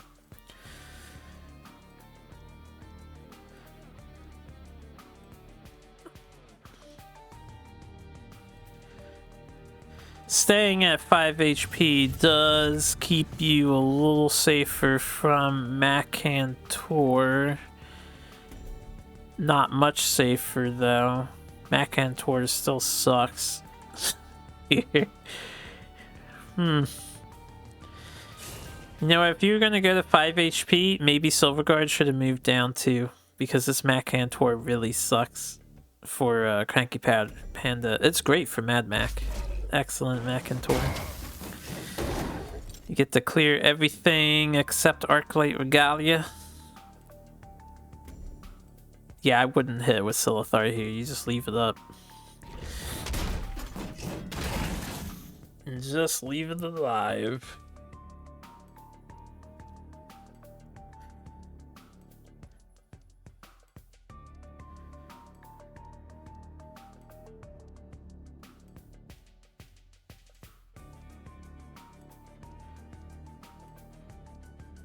I like the positioning from MadMac as well. Instead of moving Silithar up one, they did up and left one.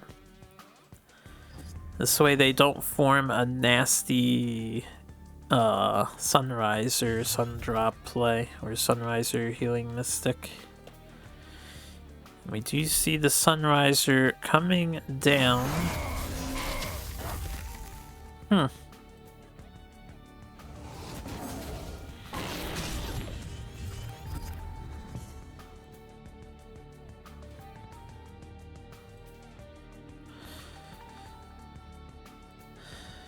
Alright, you're MadMac, right? Your opponent just set up Sunriser. Yeah, I guess Mecantor makes sense here because it gets rid of Arclight. Could have walked away and just played Spirit Harvester too. The only reason why I might have held on to Mecantor is to get a little more value out of it. But once again, we are in a situation, we're at 8 mana already, so I think I like MadMac's decision better with that in mind. If we do what we did last game and top deck into Flash, we win. Even Arclight Regalia will not save Cranky Panda from Flash. No, wait, that's 2 Fractals, never mind. We don't have Amp in hand yet. So we do not win. Cranky is running away. I don't think you run away from the combo deck, right? Running away from combo, giving it time to find the other 2 cards. Yeah, MadMac can just come in, do another Lady Lock play here.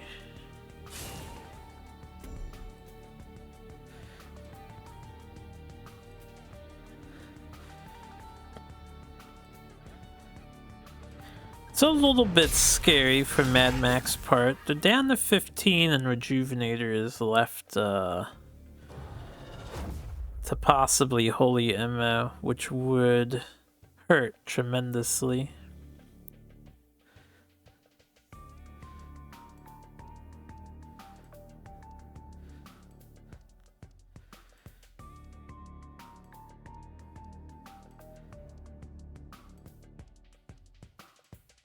No, don't do that.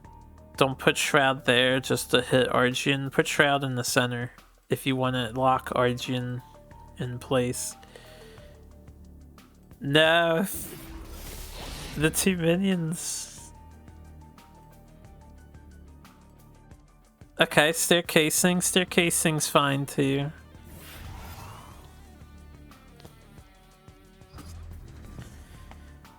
Yeah, you don't have to lock the Rejuve in place. It doesn't really accomplish anything to lock it down. Rejuve will have the option of punching whatever it wants in this scenario. Or it can walk forward, get Holy Image first, and then hit you for 8. I would do the 8 damage here. Again, it pushes your opponent to 9. You can also throw in a Tempest first so that your Rejuve heals. You need Vath to have less than 8 HP, and then you can't lose. I think I would Tempest Holy Immo. And then punch face with Rejuve. Yeah, you don't develop anything, but you also don't die to the combo. 24 foreheads. Double Arclight Regalia. And a full clear. Alright, so I see the logic in this play. I do see it. Removing it instantly. Yeah, this is the only problem with this play. Is Vath hits you and then you die the combo. And you know you're fighting combo. Your armor's not protecting you, and Vath has enough leftover health to do all of these hits. Oh man, 2 combos in one series. Cranky forgot about the Vath hit, yeah. Oh, that's tough call. I don't blame Cranky for what they did end up going with, but they could have played it a lot safer. Yo, congrats to Mad Mac. They must be feeling pretty good right now. You didn't get the combo once, you got the combo twice. Can we see it 3 times in a row? Love it or hate it, Mad Mac's on a roll here. So next up, we have 2 choices, Magmar and Vanar. A healthy lead for Songhai currently.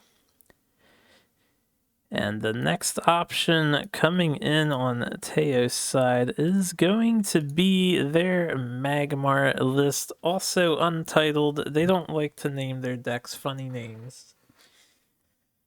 So, untitled Magmar. This is it's a pretty unique looking list, sort of.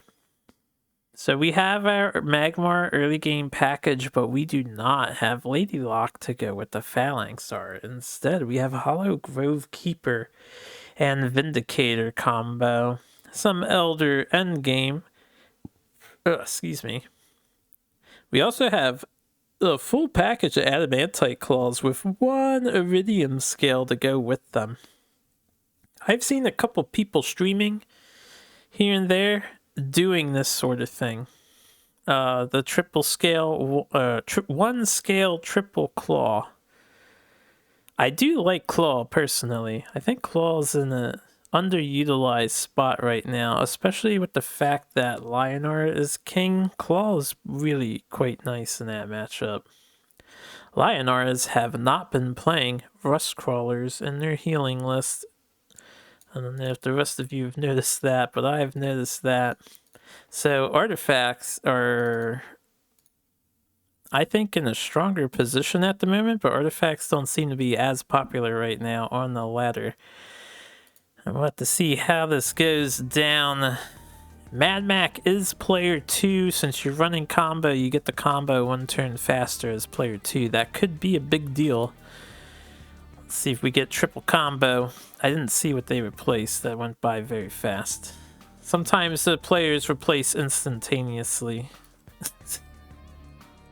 Sun, looking for a slightly better 2-drop than Blood Tear. They have a fine opening hand though.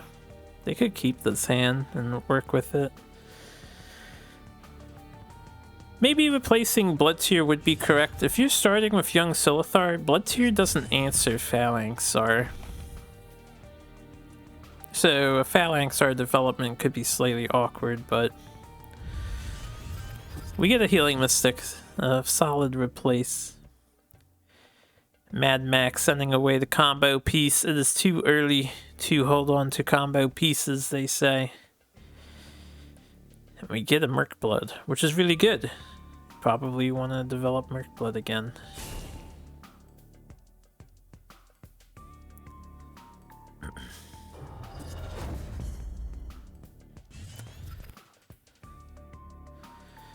That was weird. The replay like blinked for a second there, and then we could see movement arrows on the Silithar, even though it wasn't Sun's turn. And that was just the replay, because all I can record is player 1's perspective normally, right? So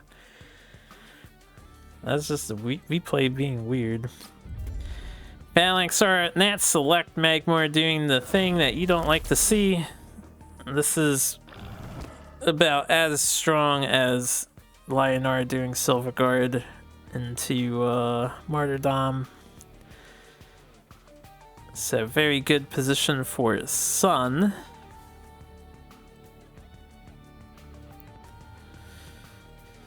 You know, since you're playing Phalanxar and it's pretty slow, you could have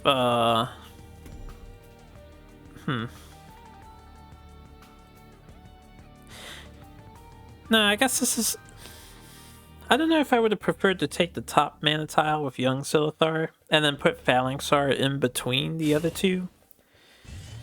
Because if you leave the mana open, right, and your opponent does, you've seen their deck 2 times over now, you know they want a Lady Lock and the 2-drop, so you kind of bait out the Lady Lock, hitting the mana tile, which means you get a favorable trade on the Phalanxar without having to chase anything down.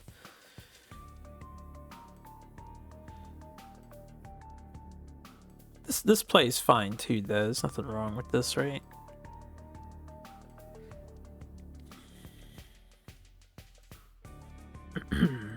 Are we replacing Flash Reincarnation? We could Flash Mechator.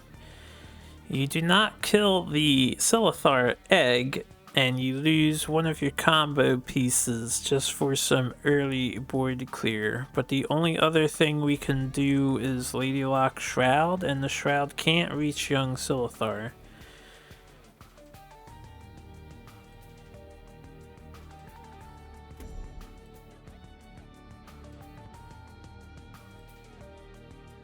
I also think you fall pretty far behind if Sun decides to take the Mechator damage and then your board is left empty. Yeah, this play doesn't feel very good. Phalanxar can't reach anything, so at least there's that going for you. I mean, they can hit your face, but you probably don't care about that as much. Hollow Grove Keeper.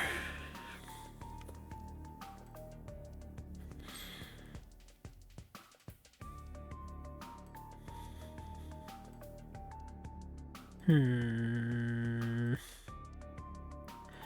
don't think Sun can clear both minions just because Phalanxar can't move 2.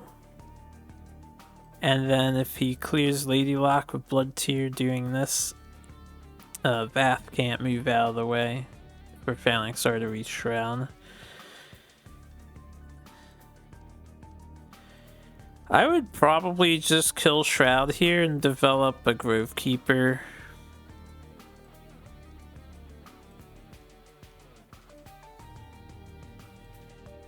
If it was me, maybe.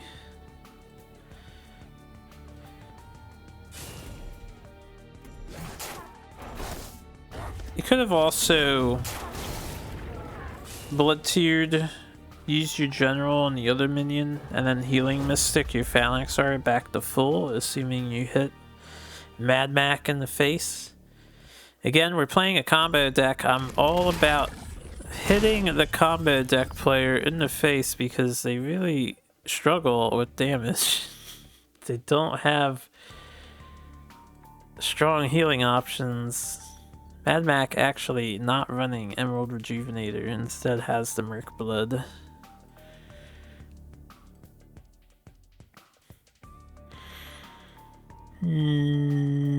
I might have preferred a lot different positioning though. Is there any way to have Mechator not hit the guy if it gets flashed out, the Grove Keeper? I don't know if there was.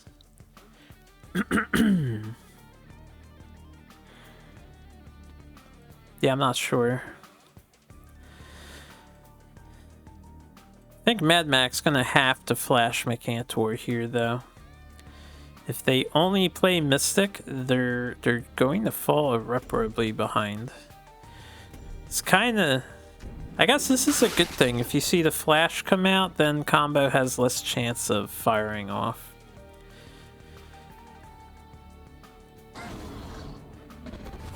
If Mad Mac wants to be really spicy, they can amp that up. Alright, interesting. They pushed face damage. They're playing combo though. Oh, I think that's wrong. I don't usually like to say incorrect or correct, right? That's not my commentary style.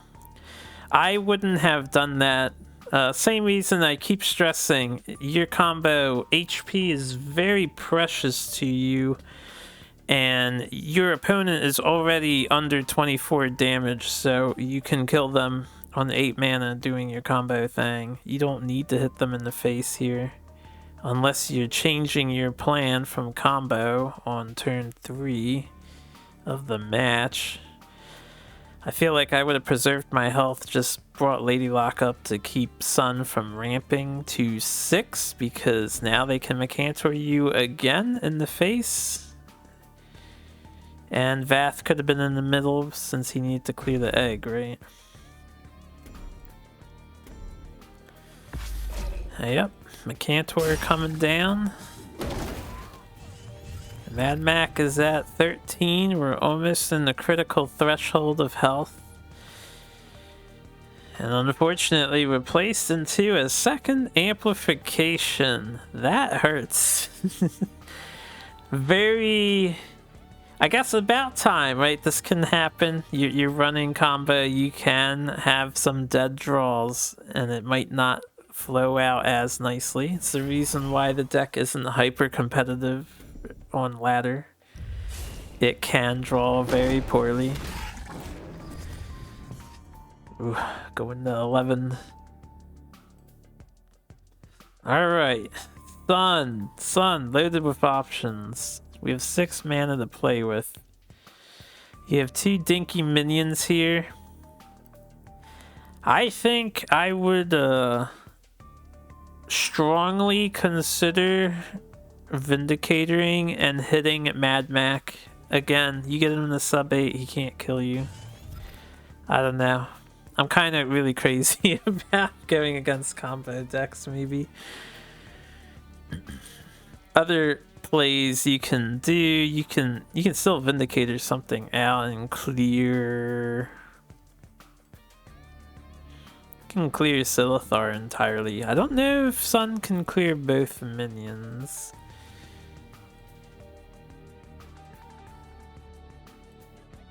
Three, 4, 5. Yeah, they don't have enough mana to do both. You could develop 3 2-drops, I guess, and kill the Healing Mystic. Looks like that's what we're doing. 3 2-drops. Kill Mystic. This isn't terrible for Mad Mac. They can walk away now. This buys them time, which they desperately need to fix their hands. So I don't love this turn from Sun because you're not applying pressure onto your opponent. And now would have been a great time to apply pressure. So they're going to get a little bit of leeway.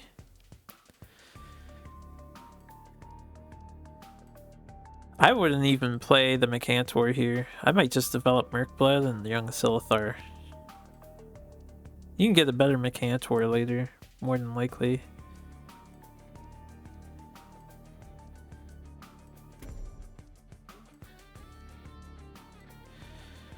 Mecantor lets you kill the Young Silithar completely. And then you probably still walk to the left 2. Yeah, none of these things are threatening you. None of them can reach you. I would probably just play Murkblood in a safe spot, play Young Silithar, and I don't know, pass if you don't want to hit anything with your Silithar. We're going face, though. Alright, this alternative I don't mind.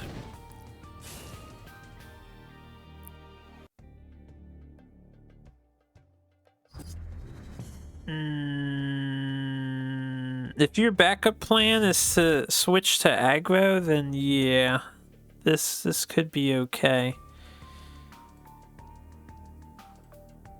I think I would have hit with my Silithar too. Put him to 12. Because what's your win con now? Elucidator Amp? I guess Flash Elucidator Amp. That's 8. You know what, 14 HP is okay. That's the second threshold that I'm not thinking of. You can Flash Elucidator Replication without the amp. The only thing is we have amp in hand at the moment.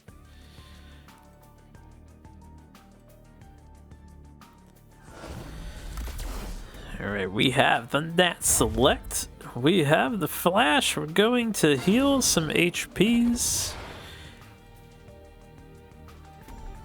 We're going to hit the opponent for 4 as we should.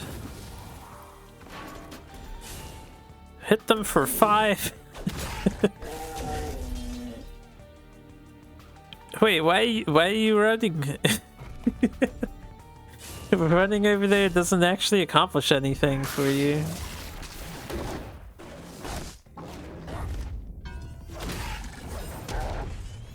It's a pretty good turn. I would have stayed next to the enemy because you know that they're on the combo and they have 6 HP. The Elucidators are gonna kill him and you will win the game before he can tie it. Because if he does like 2 Elucidator and even 2 Elucidator in general hit kills him. Yeah, there's no reason to run here. You may as well just stay next to the guy. What's he gonna do? Bounded Life Force? That would be a real surprise if that came out. Pretty good turn from Sun. I would be aggressive with my general here. You pretty much won the game at this point.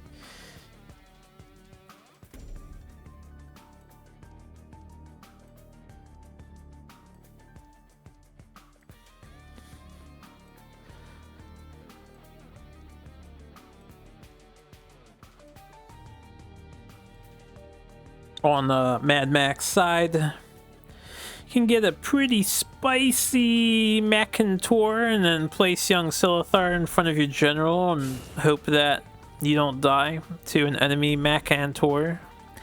But we can already see how this story plays out because they're doing exactly what I just said. Yep.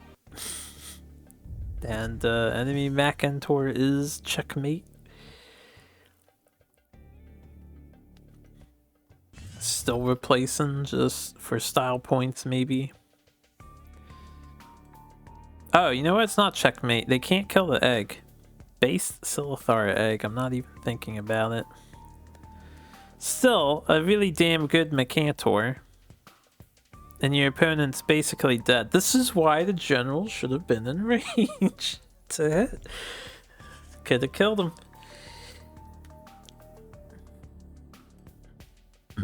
Oh, Mad Mac. I was rooting for you to try elucidate your way to victory once more. It just didn't pan out this time. Yeah, we're at the end here and we have 0... Well, we have Elucidator. But 0 pieces of combo in hand.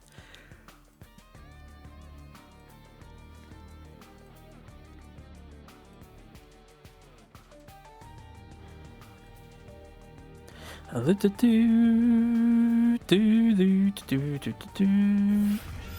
guessing Sun's gonna continue to run away, even though they have nothing to fear from Mad Max side. I don't think they can. The only way they could die, alright, it's not impossible, right? Flash Elucidator triple amp. How much damage is that? 9 and 5, 10, 14. Maybe they should have healed face just in case Flash Elucidator triple amp happened. Granted, it can't reach them in the corner with the minion position, but you never know. You gotta be absolutely safe from every possible lethal.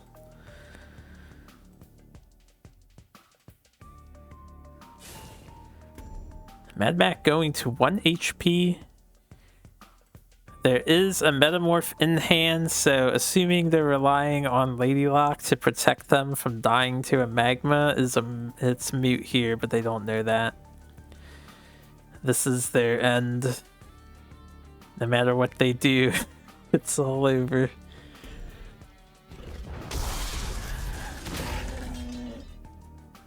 Ladylock, save me. Don't let them get me. Death from Magma. Alright, Magmar has been taken out by Magmar. I forgot to update that little filters thing. Let me do that. That's like the thing I do. There we go. Patch combo is no more. And They've seen Vindicator and they've seen Hollow Grove Keepers, so I don't know if Songhai SquarePants is tipped off to a possible Elder, but they haven't seen the artifact package at all, so there's still a lot of surprises left on Teos' side. The next deck coming in from Songhai SquarePants, it's going to be Vitruvian.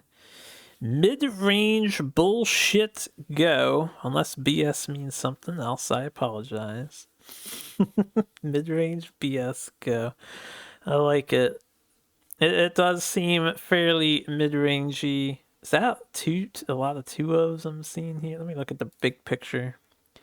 We've got 1 of Mirage Mastered, 3 ofs of everything else, 2 Scarabs, 2 Zenruis, 2 Aymaras, 2 Dancing Blades, 2 Syzygy, 2 Rasha, 1 Second Wish, and a Astral Phasing to top it all off.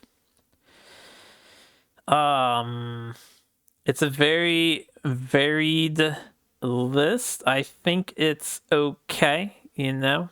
It kind of has the ability to deal with a lot of different things and situations. It doesn't have consistency on its side, but it probably works out pretty well, I would think. We'll have to see if it actually deals with Magmar, though. Ah, crap. What game was this? This is the 7th game in the set already. Nope, the last game was 7. This is the 8th game in the set. Just give me a moment to load it in. We're going pretty late with this series here. This looks like Grinch deck, but they cut Jax. Does Grinch play the Astral Phasing one of? I know Grinch does like the Aymaras in his list. I'm also not sure what Grinch's overall layout is. I don't know if he has the Mirage Master in there or not. Top deck Timmy coming in. Pretty decent opener hand. Probably just replaces a G, right? Sun has a fantastic The Boys ready to go. Actually looking to replace young Silithar. I probably would hold that, right? That's your turn 2. If you do double boy, you just play Silithar on the next turn. It's not like you have Nat Select in the deck. Wait, do they have Nat Select? They actually might have Nat Select. They do have Nat Select, never mind. They may want to find Nat Select because you're dealing with Vet. You don't know if it's Obelisk. It's probably got Portal Guardian at least, though. So maybe you replace Silithar here.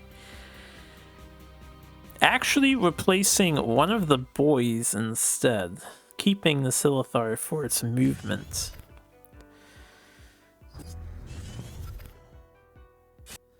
Alright, Timmy.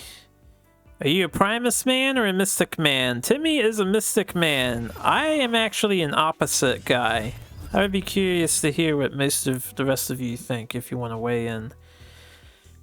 If you have a choice between the two, I think healing your minion back to 3 is more valuable than having the 3rd attack. But maybe I'm incorrect on that, because having the 3rd attack does hit that 3 HP threshold that everything in the game has. Because if they don't have 3 HP, then they're just not good and they don't get played. I hope Dreamsloth does some interesting and useful stat lines down the road. I do hope Duelist 2 doesn't become 1-3-1-4-2-3 simulator. Because currently a lot of things have been shifted to like the 2-3-1-3 stats. Depends on the matchup. I agree with that too. Definitely matchup dependent maybe on which one you want to play first. Rope discussing with team in this turn 1. Yeah, like that. Instead of playing which one.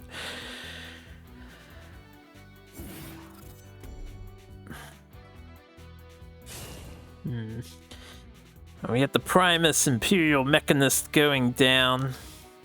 See, in this case, the Primus doesn't help you in this situation. Granted, the Mystic would heal you for 2. The Primus, though, your Mystic is about to trade his life in and die. And it doesn't feel great. Oh no, he'll live. Right, what am I talking about? This is Imperial Saboteur. He does the better effect. Sorry, my apologies. I'm still not used to this thing. Alright, -2 attack on our Saboteur. Right now it's a 4-3 simulator. What's the 4-3 that's getting played? Is it Zenrui? Zenrui sim?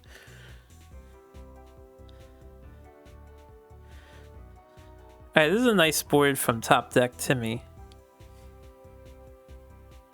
Pretty nice. Flash Mercantor would suck here. A Windblade, right, yes, because Lionheart is on top. I don't mind Windblade being the way it is. I think it's fine. As is.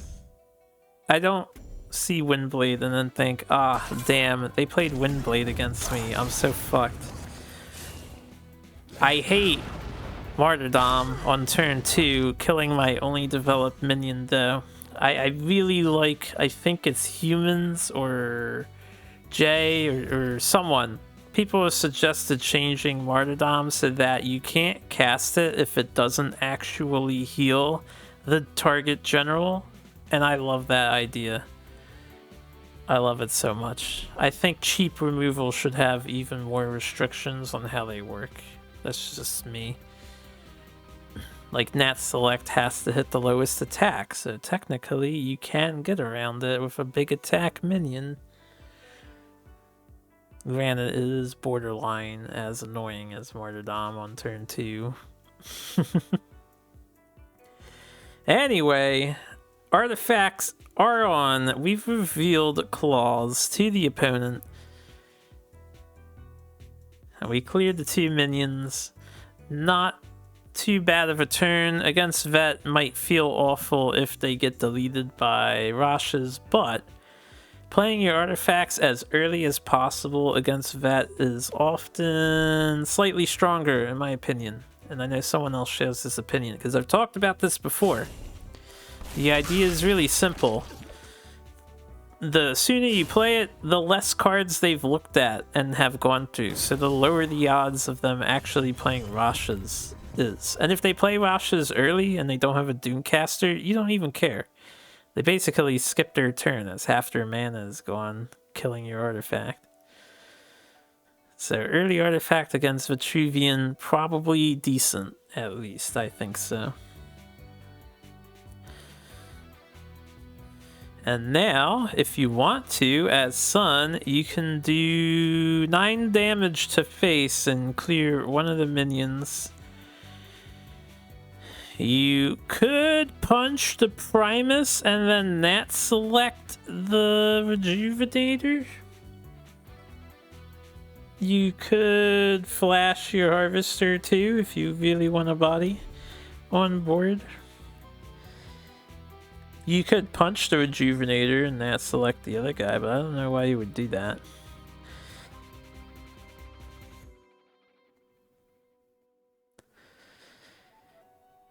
Yeah, a couple variations. None of them are like super ideal because Sun doesn't have a great development to go with clearing the board, but they can at least kill Top Deck Timmy's things.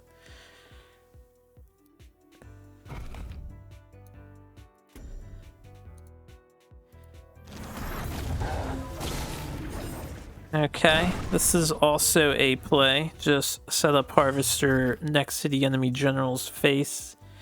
They're Vitruvian. What are they gonna do about it? Dispel it? You probably don't even care.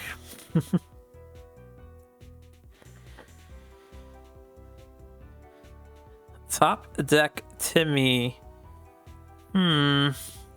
You're at full HP, but there's a Harvester on board, so you're probably really scared of meta on the following turn, right?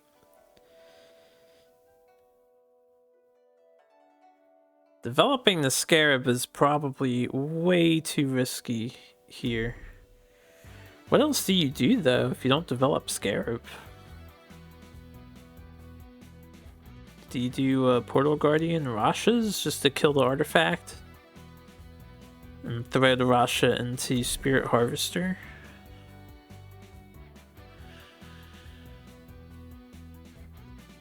I guess you could throw the Rasha in the face, too. Yeah, looks like we're doing Portal Guardian Rasha and the Harvester. I hope that Primus Fist moves. We're playing into Makantor War Beast. Okay, yeah. Kassadin. It's just gonna die, the Harvester, if you leave it up. We haven't dispelled Harvester. Oh, then that select. No, I would leave that. Wait. You have an opportunity to flash your Elder out. Against Vet. They would need like double Dispel to deal with the Flash Elder. Now there is an Astral Phasing in this Vet deck, but the Teos don't know that, right?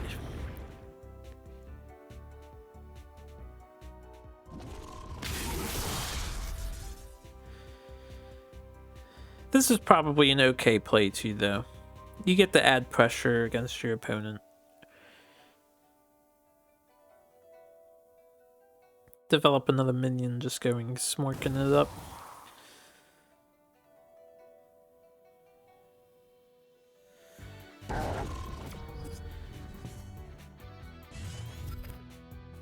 Because Elder comes down second on the first turn that Spirit Harvester shoots his bullet, the egg would not die. I think the egg comes out after the ping happens, but I don't exactly remember how that interaction plays out right now. Maybe I'm incorrect about that.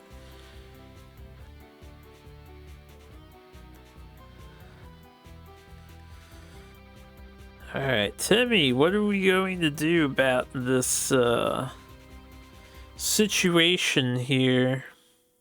HP difference is about on par.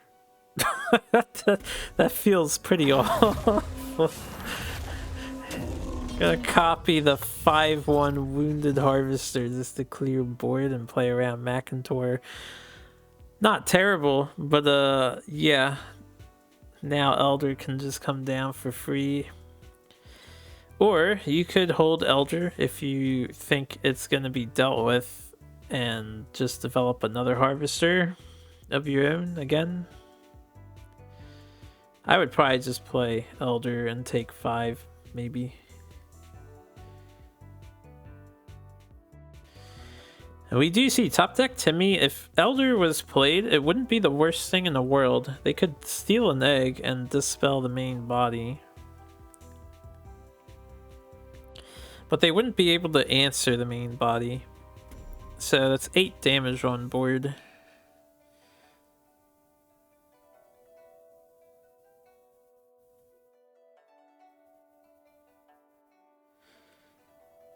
And then with a Makantor follow-up possibly, that's 12 general hit, doing 214. We're just doing Harvester.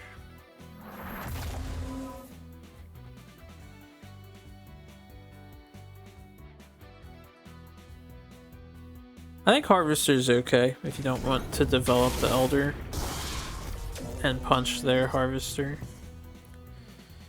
I probably would have kept Harvester in the face of top deck Timmy though, if it was me. It's only for 1 turn, but Timmy can stall for time now. They can walk away. You could maybe develop your Scarab now. You can walk like 2 to the right and put Scarab above you. You could also put the Mystic in harm's way and then put the Scarab somewhere else.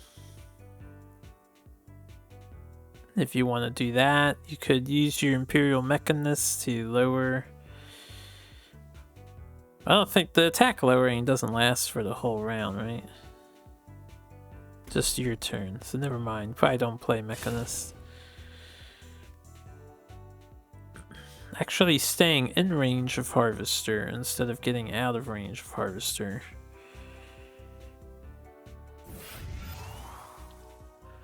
Okay.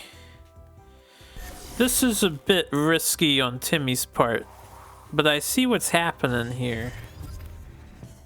You could have achieved the same thing and not stayed in Harvester's range. This is also kind of advertising that you have Astral Phasing in the deck, because that Scarab is so out of position to do anything on the next turn.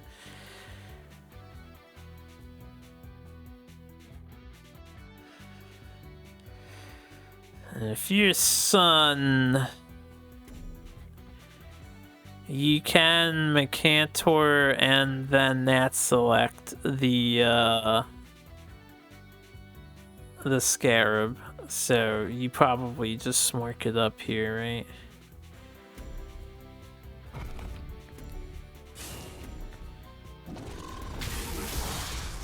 Oh, this hurts. Oh, this feels bad for Timmy. Timmy, no!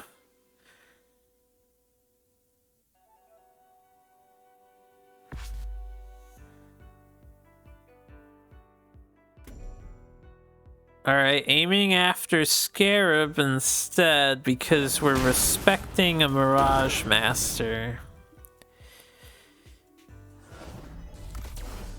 Sun is suspecting the Mirage Master, so... You can see Timmy doesn't have it in hand, but they do have one in deck, so definitely okay to respect it.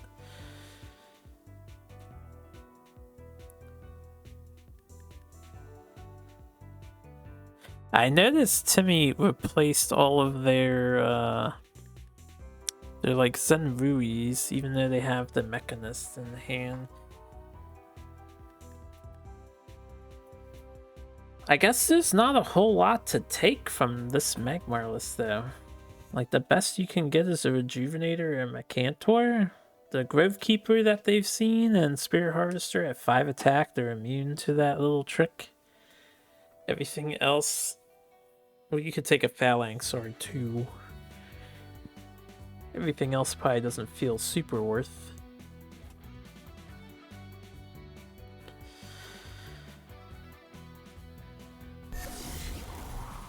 Oh.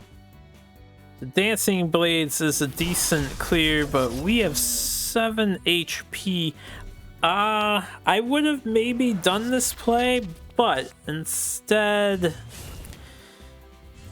No, never mind. You can't block yourself and kill that, right? Yeah, never mind.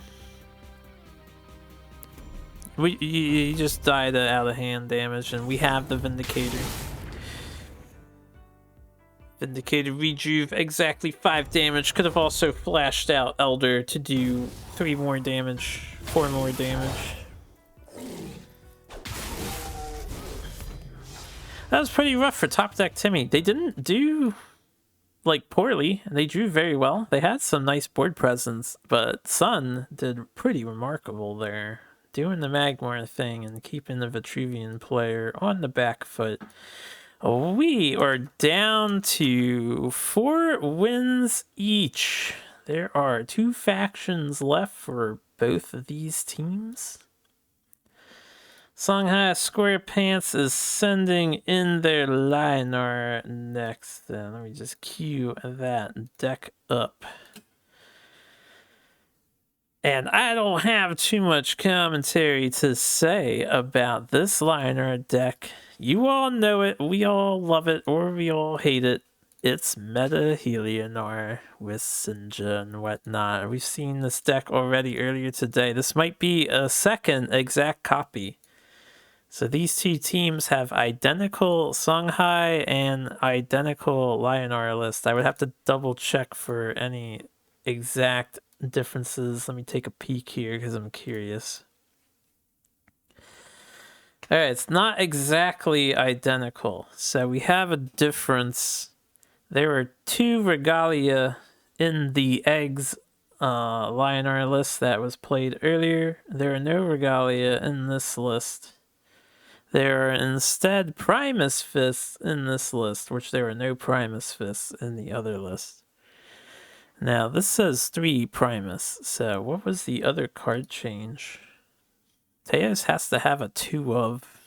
I won't dig for it. Let me get their other thing back on my side here. There's some other difference. There's some minor variables here.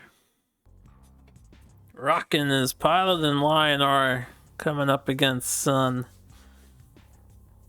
You know, the other thing that's funny about this set is both teams had 2 wins with their Abyssian each, and now both teams have 2 wins with their Magmar each, so they're really mirroring each other. But that has to change here and now. They can't keep mirroring each other forever. Not with what remains. Pretty good opener with Magmar. Probably Young Silithar over Phalanxar. Maybe they'll have some discussion about it, but Young Silithar can get the tile. Phalanxar cannot get the tile. So I think it's more popular. Whoa, we're actually doing the Phalanxar. Never mind. Phalanxar is more vulnerable to 2-drop Martyrdom on turn 1, so I'm really surprised by this play. Like, if you were fighting Songhai, maybe I'd start Phalanxar. Maybe. But against Lionar? You want to kill Silverguard Knight with Select. Ah, I see, I see. That's okay. Okay, I follow the consideration. So this play, then, it has merits, but it has a weakness, too.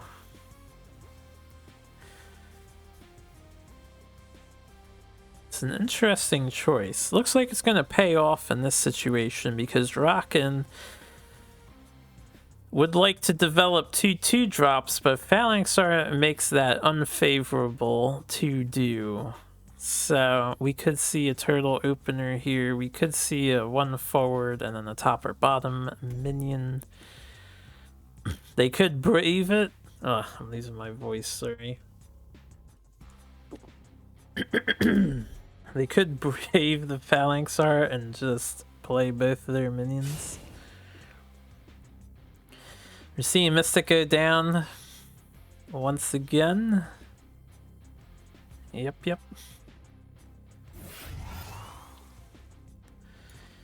And Primus. Alright, not bad value for the Phalanxar. Now the question is, does Sun want to double 2 and heal the Phalanxar back up to 3 HP? I would probably do that. Or do you do 1-2 drop and that select the 2-3? I suppose, depending on how you position, leaving the 2-3 up, you could get Holy Immode on the next turn, but Holy Immo isn't so bad. Phalanxar is incredibly busted, to be honest. I don't know. I think it's good, but I don't think it's incredibly busted. I think it's a fine card for Magmar to have. If you're gonna do a powerful low mana minion, I think it's a fair detriment that it has access to. Oftentimes the downside doesn't matter. Well, I'd say that's true, but mostly because Lady Locke is pretty popular right now at mitigating its downside. And you can also dispel its downside. Rarely seen, but definitely something that comes up on occasion. Which makes the card pretty fun. I like this version of Phalanxar. Personally, I wouldn't change it. I think if you like hit its HP or its attack value, it's just not gonna function.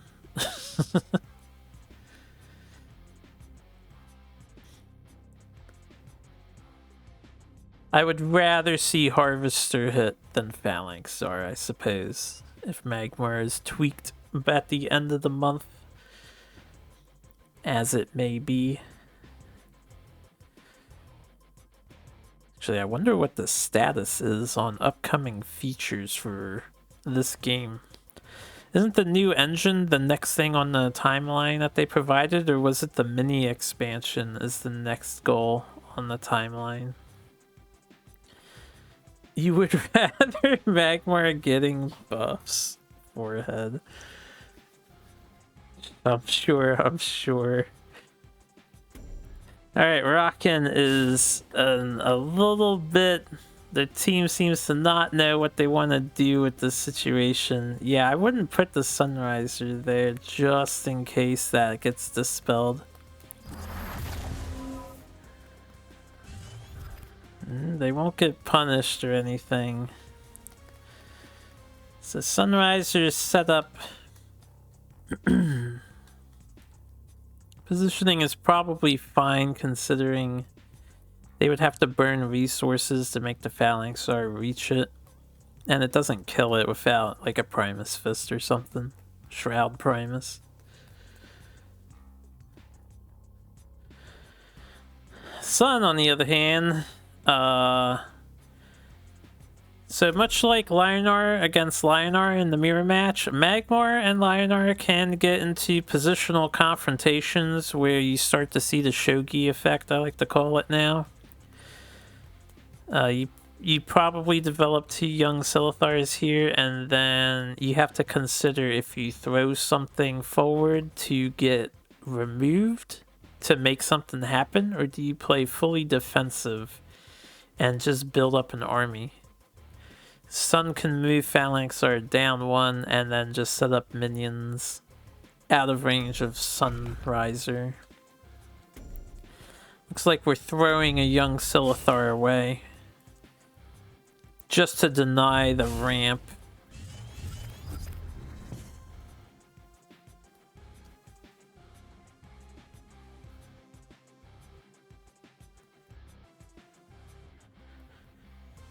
So Rockin can kill the young Silithar. Sun doesn't care if that happens. Sunfucker versus Sunriser. Yep. For anyone who is unfamiliar with Sun, they go by Sunfucker originally, but their name was censored by Counterplay, right? Or by Dream Sloth, or by both. I don't remember.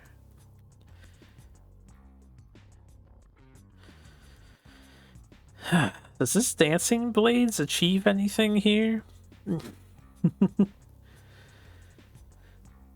See, if you move forward with the Sunriser, you can't clear the egg with your face and then Dancing Blades something meaningful. You could develop Light Chaser and then Martyrdom something, and then your Sunriser can kill the egg. This is a play too. You can put yourself in the line of fire. I don't like this personally, but Rockin is okay with it. So I don't like this because that's 10 damage you are staring down against Magmar.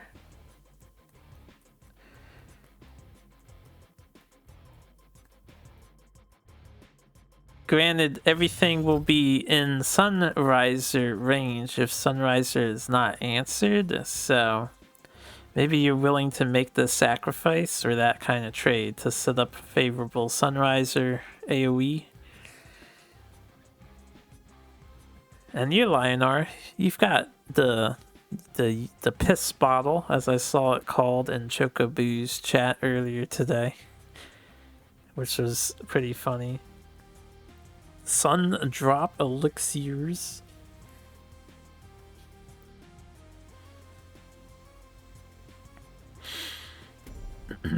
Looks like we're respecting the potential damage output.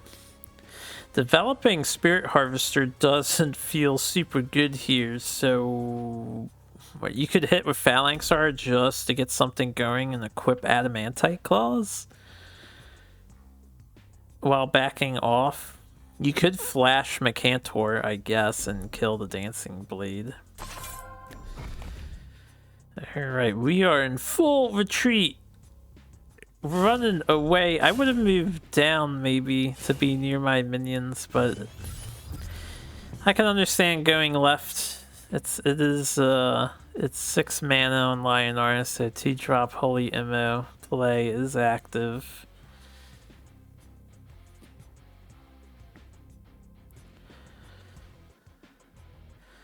So we're playing the chess game. Rockin can develop another Dancing Blade, clear the young Silithar, and maintain this slow push into the corner against Sun. They could also...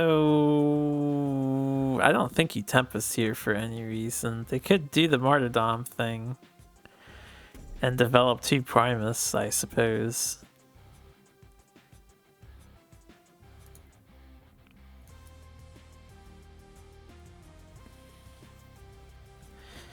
If both players can't destroy the entire opponent's board, so you get into these... This is the duelist that I like to see, actually. I like to see the board war. Like, how do I optimally deal with the board and leave the least amount of threats up for my opponent to work with? This is a pretty good turn, though. I like this turn. You get rid of the 2 bigger threats, and there's just a Healing Mystic left. Now, you can be Macantored, as Magmar likes to do. We're going to see Macantor come down. Alternatively, you could develop a Harvester super far away and then throw Mystic into the DB or something. Force Lionar to have the Martyrdom to remove it, or the Circle of Life. This is probably way smarter though, way better. And then yeah, move down right. Sunriser can't hit you. It can get you a Macantor, unfortunately, but it's not a bad position to be in as Sun. Especially if your artifact stays up, and it's likely going to stay up. I don't think we've seen... We saw Rustcrawler in only one deck list in this set, so neither team is really rocking the Crawler.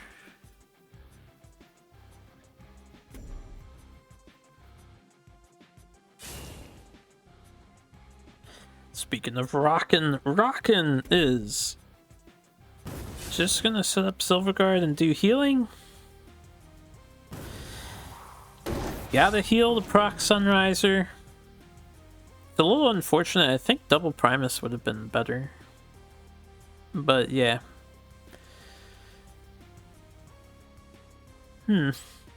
Maybe there's a world where Rockin could have punched the Macantor with their face, put Silverguard in front of their general, which would lock down Vath, and then put the double Primus out to play around Macantor Warbeast by doing this L-shape formation.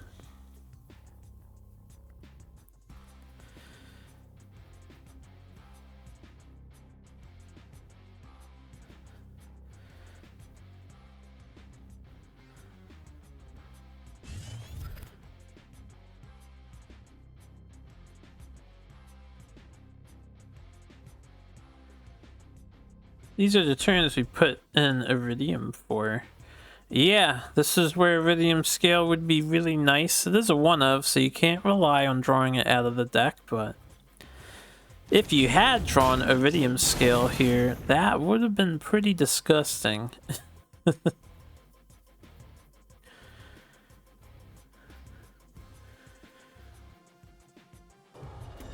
Vindicator Rejuvenator. Very intelligently playing around the Sunriser proc with the Rejuvenator so that it doesn't die to getting pinged.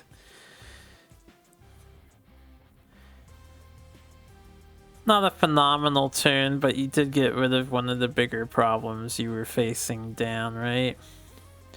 Your claws are in jeopardy here. Wow, I'm kind of surprised the Tempest was replaced. You know, just so you have it on the following turn. I know you had two.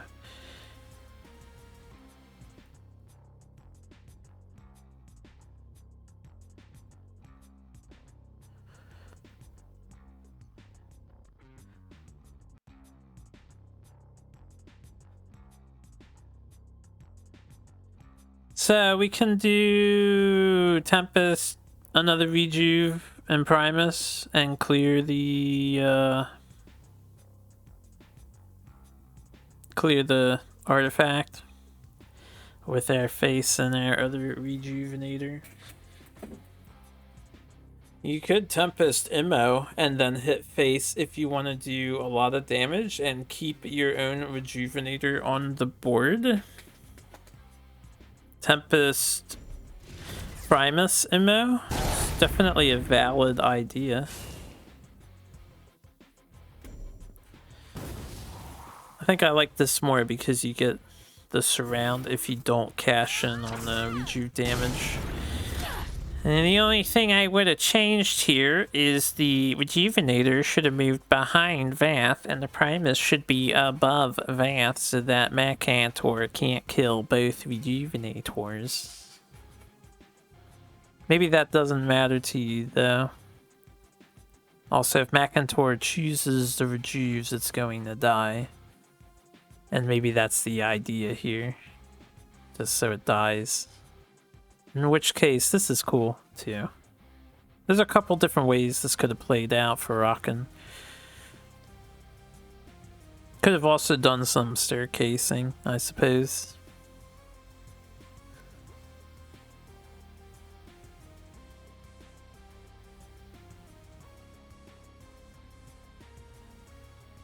Now, what does Sun want to do ideally here? Replacing the second clause.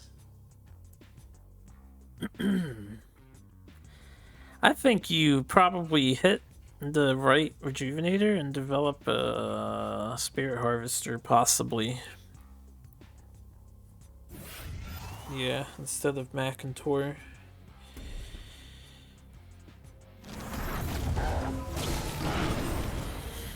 I probably would have done the same thing. It's only 2 HP off of your face.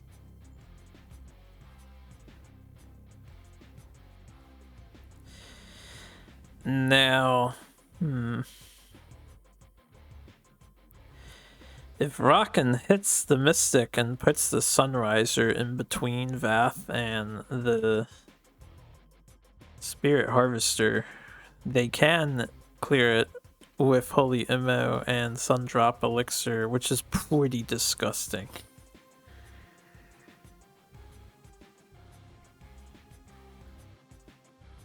They could also... No, that would be silly. I don't think you play the Martyrdom here just for another proc. I was thinking you could Martyr. It'll heal Vath by 5, but you can deal 4 damage back to him. So he only heals for 1 if you want to develop the Windblade and do another full surround. Okay, it looks like what we're doing instead of... I think it was 10 damage to face, possibly 12. This is a fine turn too. Oh, are we gonna see the scale? Oh man, scale would be so good here. No, don't replace that. Imagine double claw scale. You gotta live the dream. Ah, no scale. Instead we have Meta Flash Harvester. Just as good as Claw's scale. Ah, I was hoping for the Claw's scale. You just don't see it often. I think you have to Meta Flash Harvester here, right? You could Claws the Sunriser, and then Flash Macantor the other two, I guess, if you would rather do that. I don't know why.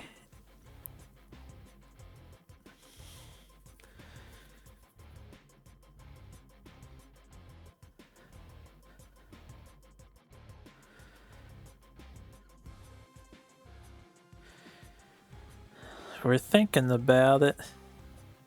I wish we could hear the discussions sometimes.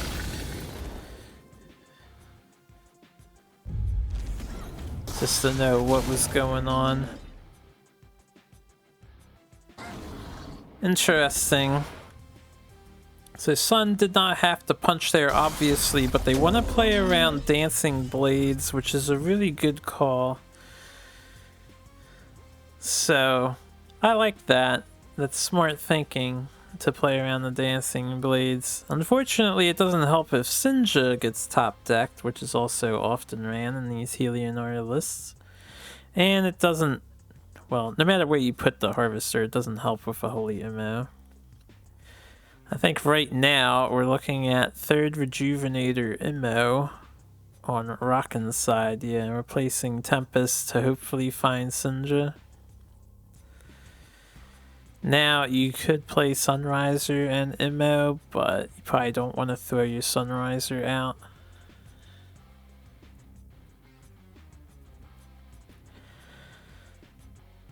Sun goes to 12 HP. I would probably just attack here and try and take Sun out. You bring him down to 10. You play into Macantor Warbeast. You're kind of in top deck mode. If you can get a heal, your Sunriser deals with Macantor. Okay. Oh, this is an option too. Yeah, I didn't even think about this because I didn't think taking the 5 damage would be worthwhile. It's an interesting line of play. Macantor still kind of messes you up though with this positioning. If you were going to do this line of play, why not? No, they had to hit the thing. Yeah, I guess you can't staircase either.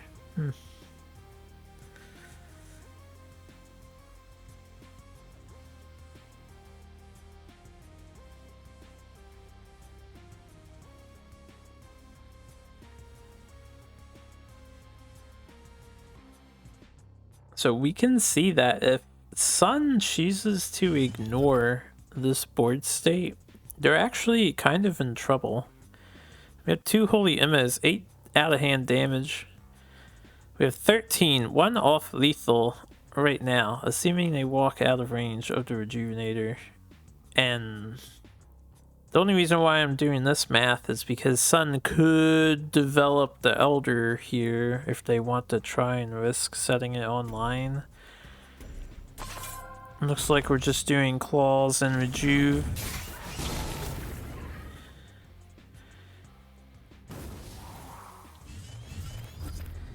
Yeah, this is pretty good. There's a lot of risk with this play. But, it's alright. Oh. Taking 5 there.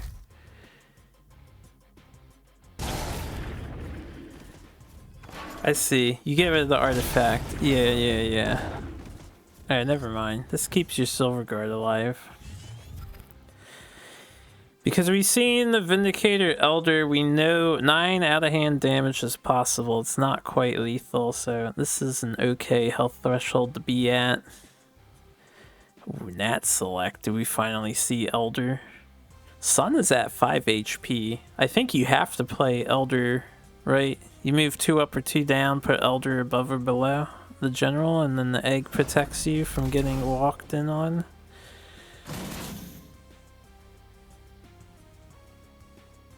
Rockin is trying to close this out. Sun needs to survive. You can also Rejuvenator here if you want to go to 9 HP.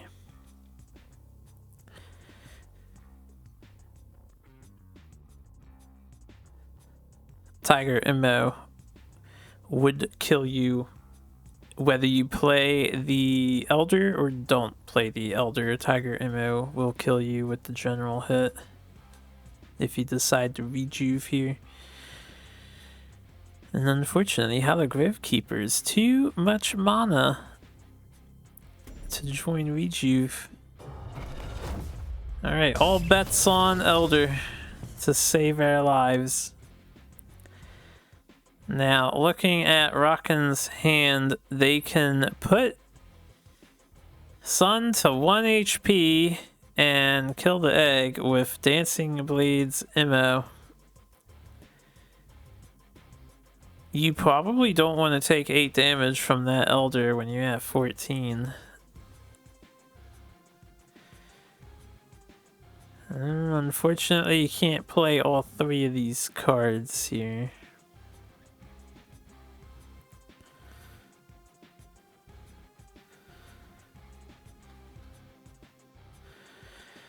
Oh, this is tough.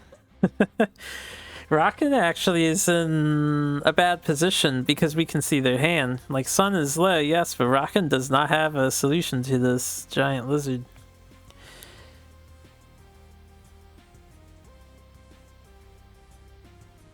And they can't even block themselves off from being hit by the lizard while answering the egg. Like, they have to stay in range of it.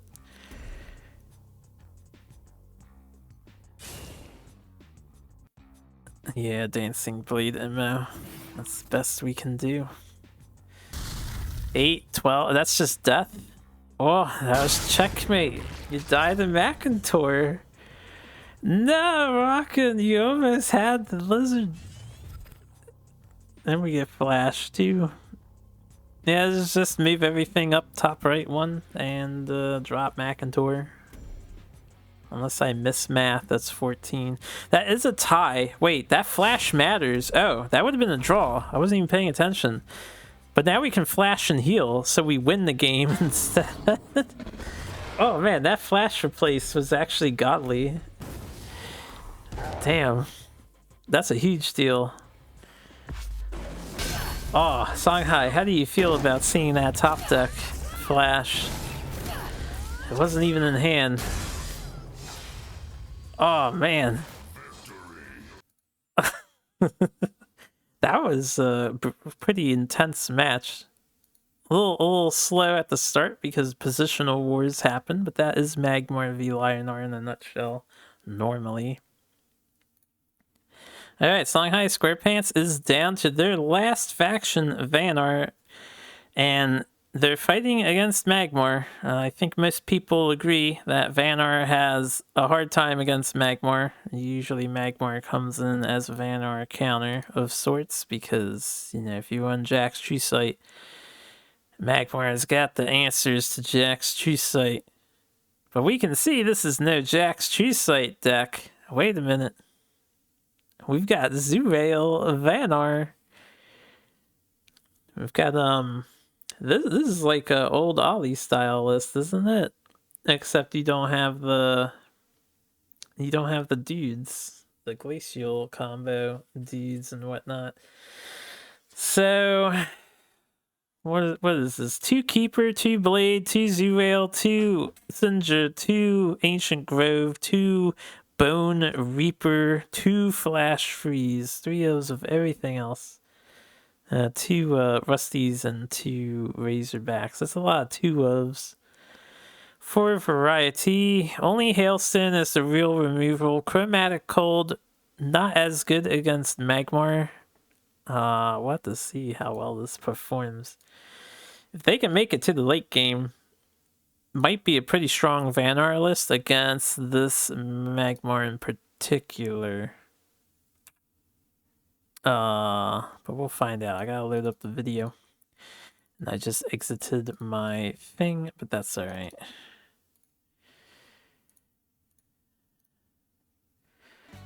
Alright, we have Sun versus Peep Peep Boo Boo. I need to check something. Yeah, that is correct. Okay. Full mulligan for Pee Pee Poo Boo. maybe you just mulligan 2 cards for your son if you want to keep the Nat Select. If you really want that turn 1 play, then also a full mulligan incoming. We'll have to wait and see what Sun decides to do.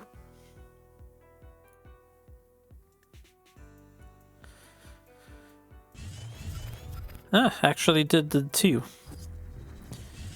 And they're punished for it. It was an option, that's why I pointed it out. But it didn't pay off, we skipped turn 1. This could be the lucky break Songhai SquarePants needs. Unfortunately, they're developing a Rust Crawler. And that's really bad, right? They only have 2 Rust Crawlers in that deck, and they know Sun is running artifacts. So that sucks. That really sucks. Those claws did work in the last game. Alright, Sun. Do you keep Vacantor? You could keep these Vacantors. You could Nat Select pass, you could not care about Rust Crawler, develop Vindicator and pass.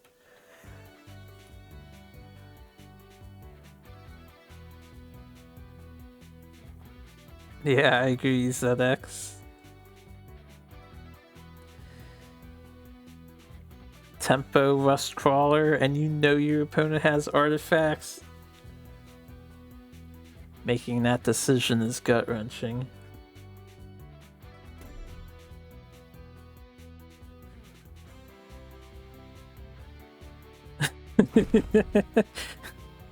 Yeah, every time you tempo Rusty, they won't play artifacts, surely. Damn, they've got artifacts. Look, Sun just drew 2 artifacts. His claws are like, it's safe to come out. The Rust Crawler has hit the board. Let's gear up, boss. I'm a little surprised by the tile denial. I think we've had this topic a lot of times. So Vanar is like Abyssian. They're a bit trickier to really benefit from the tile. I think best you can do is 3 and 2 here, right? Because Fenrir War Master. The Vindicator can actually die if PP Poo decides to play their Razorback. They only have 2 Razorbacks in the deck, so they may conserve it. I would consider getting my... They're actually going to go for the kill. Yeah, I was going to say I would consider keepering my Rust Crawler back because you know your opponent has claws. Maybe you think since you played 1 Rust Crawler, they won't play claws here? I think we're seeing Flash Mecantor in response to this. Flash Mecantor is not terrible by any means.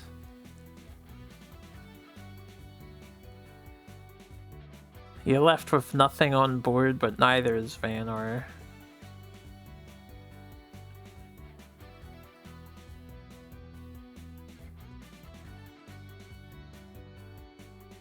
I don't think you would develop claws in this situation.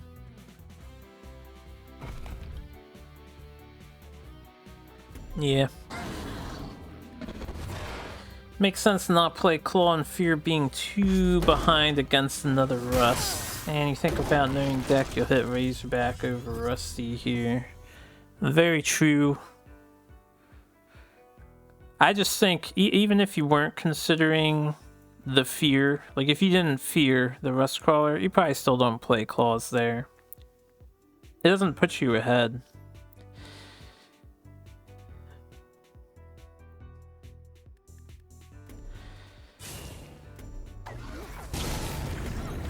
Oh, PP Poo-Woo's swinging the gun.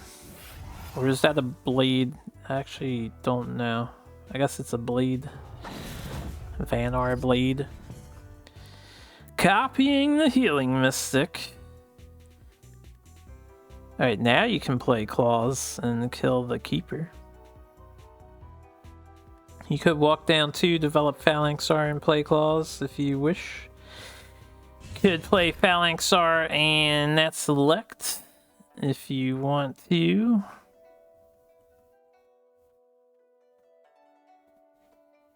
Triple hailstone from our opponent here.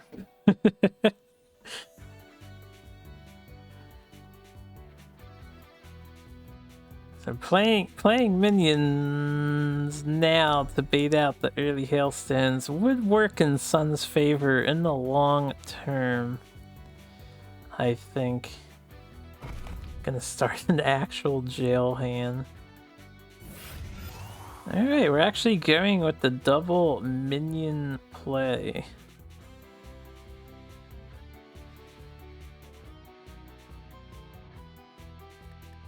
Probably adding Nat Select too, otherwise I see no reason to deny the mana tile. If you were gonna do this play, I feel like I would have put Phalanxar on the tile and then Healing Mystic behind me.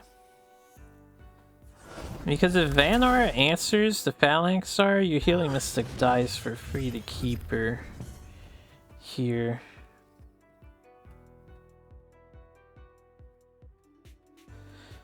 I'll have to see what happens. Looks like a Hearth Sister play. Moving Phalanxar. So we're just making Phalanxar irrelevant.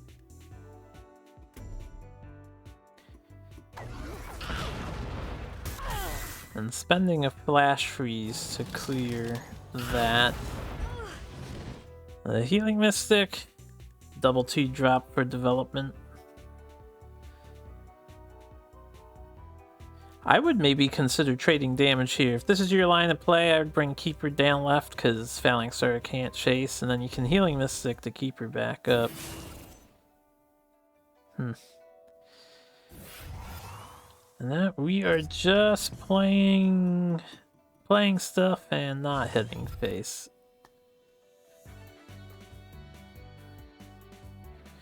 Alright, so where does this leave Sun? You could Mercantor in the center.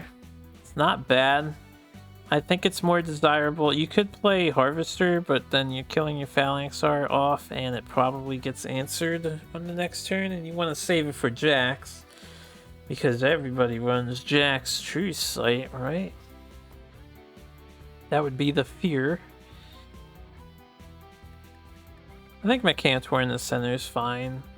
And you can give them the Crystal Wisp mana too, that way they can't kill Mercantor without punching it with their general.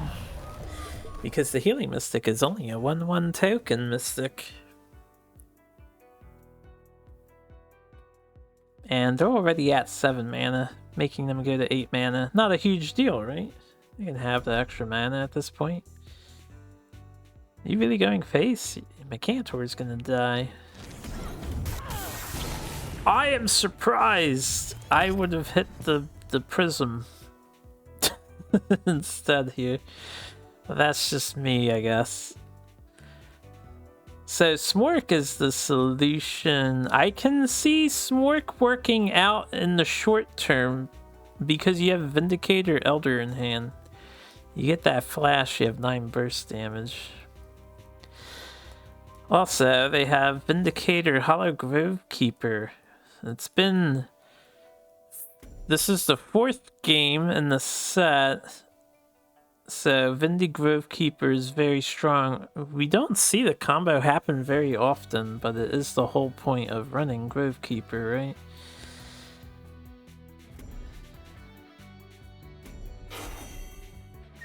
Dual Track was doing that in his stream. Yeah, Vindy Grovekeeper is very popular.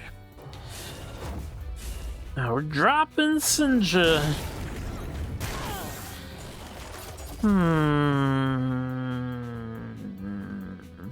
I don't know how I feel about that play. Only because the Sinja is not in the next to the enemy.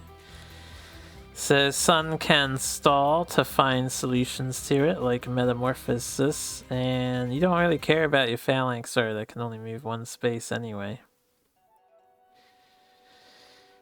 Interestingly, the Healing Mystic got parked into the corner to be saved for later.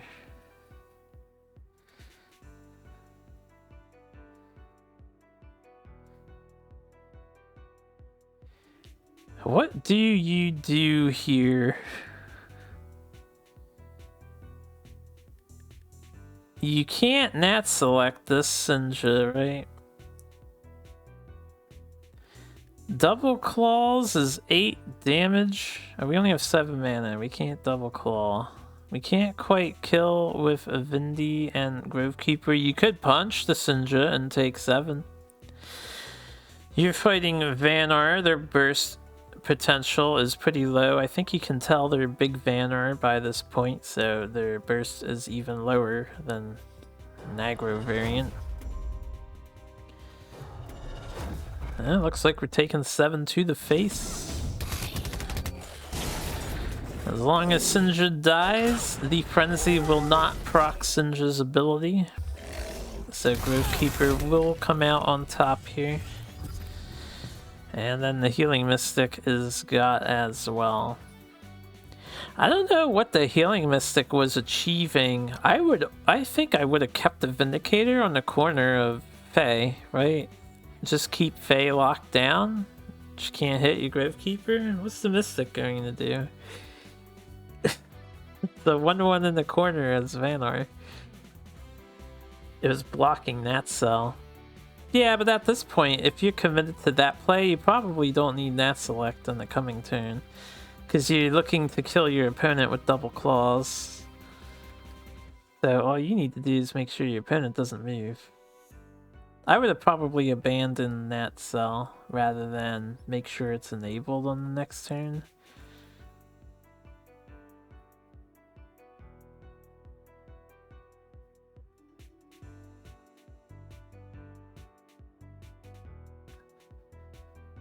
They could play Grovekeeper below Vath and walk down 2. I see Chromatic Hold being highlighted, which can finish off something. You could heal for 8 HP if you want to Rejuve Keeper, Rejuve. That's a little vulnerable to a Mechantor play though. It's interesting that they put the... Why did they put the Grove next to the Vindi? You could have played around this Nat Select. Why is it not under Vath? This is a perfect protect, I get it. But you've seen Sun's deck, he's not going to throw an Elucidator at you. He can do second Vindi Elder. Never mind. Actually, second Vindi Spirit Harvester would kill you. I guess you had no choice but to do this, playing the Nat Select. Maybe Faye could have moved down and right, and then played around Nat Select and perfect block, right? No, they couldn't do that either. Never mind. They kind of had their hands tied there. It was tough for Pipipuru. We've got claws. We have a Phalanx Sour. You can flash out Silithar for a trapped Pipipuru. Yep. Oh, this is dire. Very dire. Oh, is there any way out of this? We have 1 HP. We have 2 Rejuves. We have Hailstone. We can only play 1 card with Hailstone. Everything else is too expensive. Which means you can't block Vath from hitting you in the face and doing 5 damage. So you Hailstone and you're kind of just done. It's over. Alright, that's all she wrote. Sun closing things out 6-4 in favor of the eggs of Schizolano Stomosi. And that wraps up this set. So I will depart here. It's been a nice cozy 3 hours, everyone. Thanks for tuning in to our Team Wars cast. Only 1 set this morning. I'm going to try and set up time on either late Saturday or sometime during Sunday and get casters to join me. We'll have a couple more sets to share for week 4. Still 4 of them to go. Before I depart, I'll do a reminder Flash Archon is on Friday at 7 p.m. So Fate would appreciate, I'm sure everyone would appreciate some attendance and showing up for some tournament action. Calvin is also hosting a tournament Friday at 2 p.m. Eastern and Saturday at 2 p.m. Eastern with cash prizes. So I would hit up Calvin if you want in on that. I think it's a double elimination tournament. I don't have all the details of the tournament down because I didn't read up on it, since I won't have time to partake myself. But if you guys are looking to win a little prize money, it might be worth your time. So I recommend checking it out. All right. I've done enough talking, 3 hours straight. So thanks for listening in. Hope you all have a good one. We'll get more Team Wars cast soon, probably over the weekend. And yeah, maybe I'll see you all later.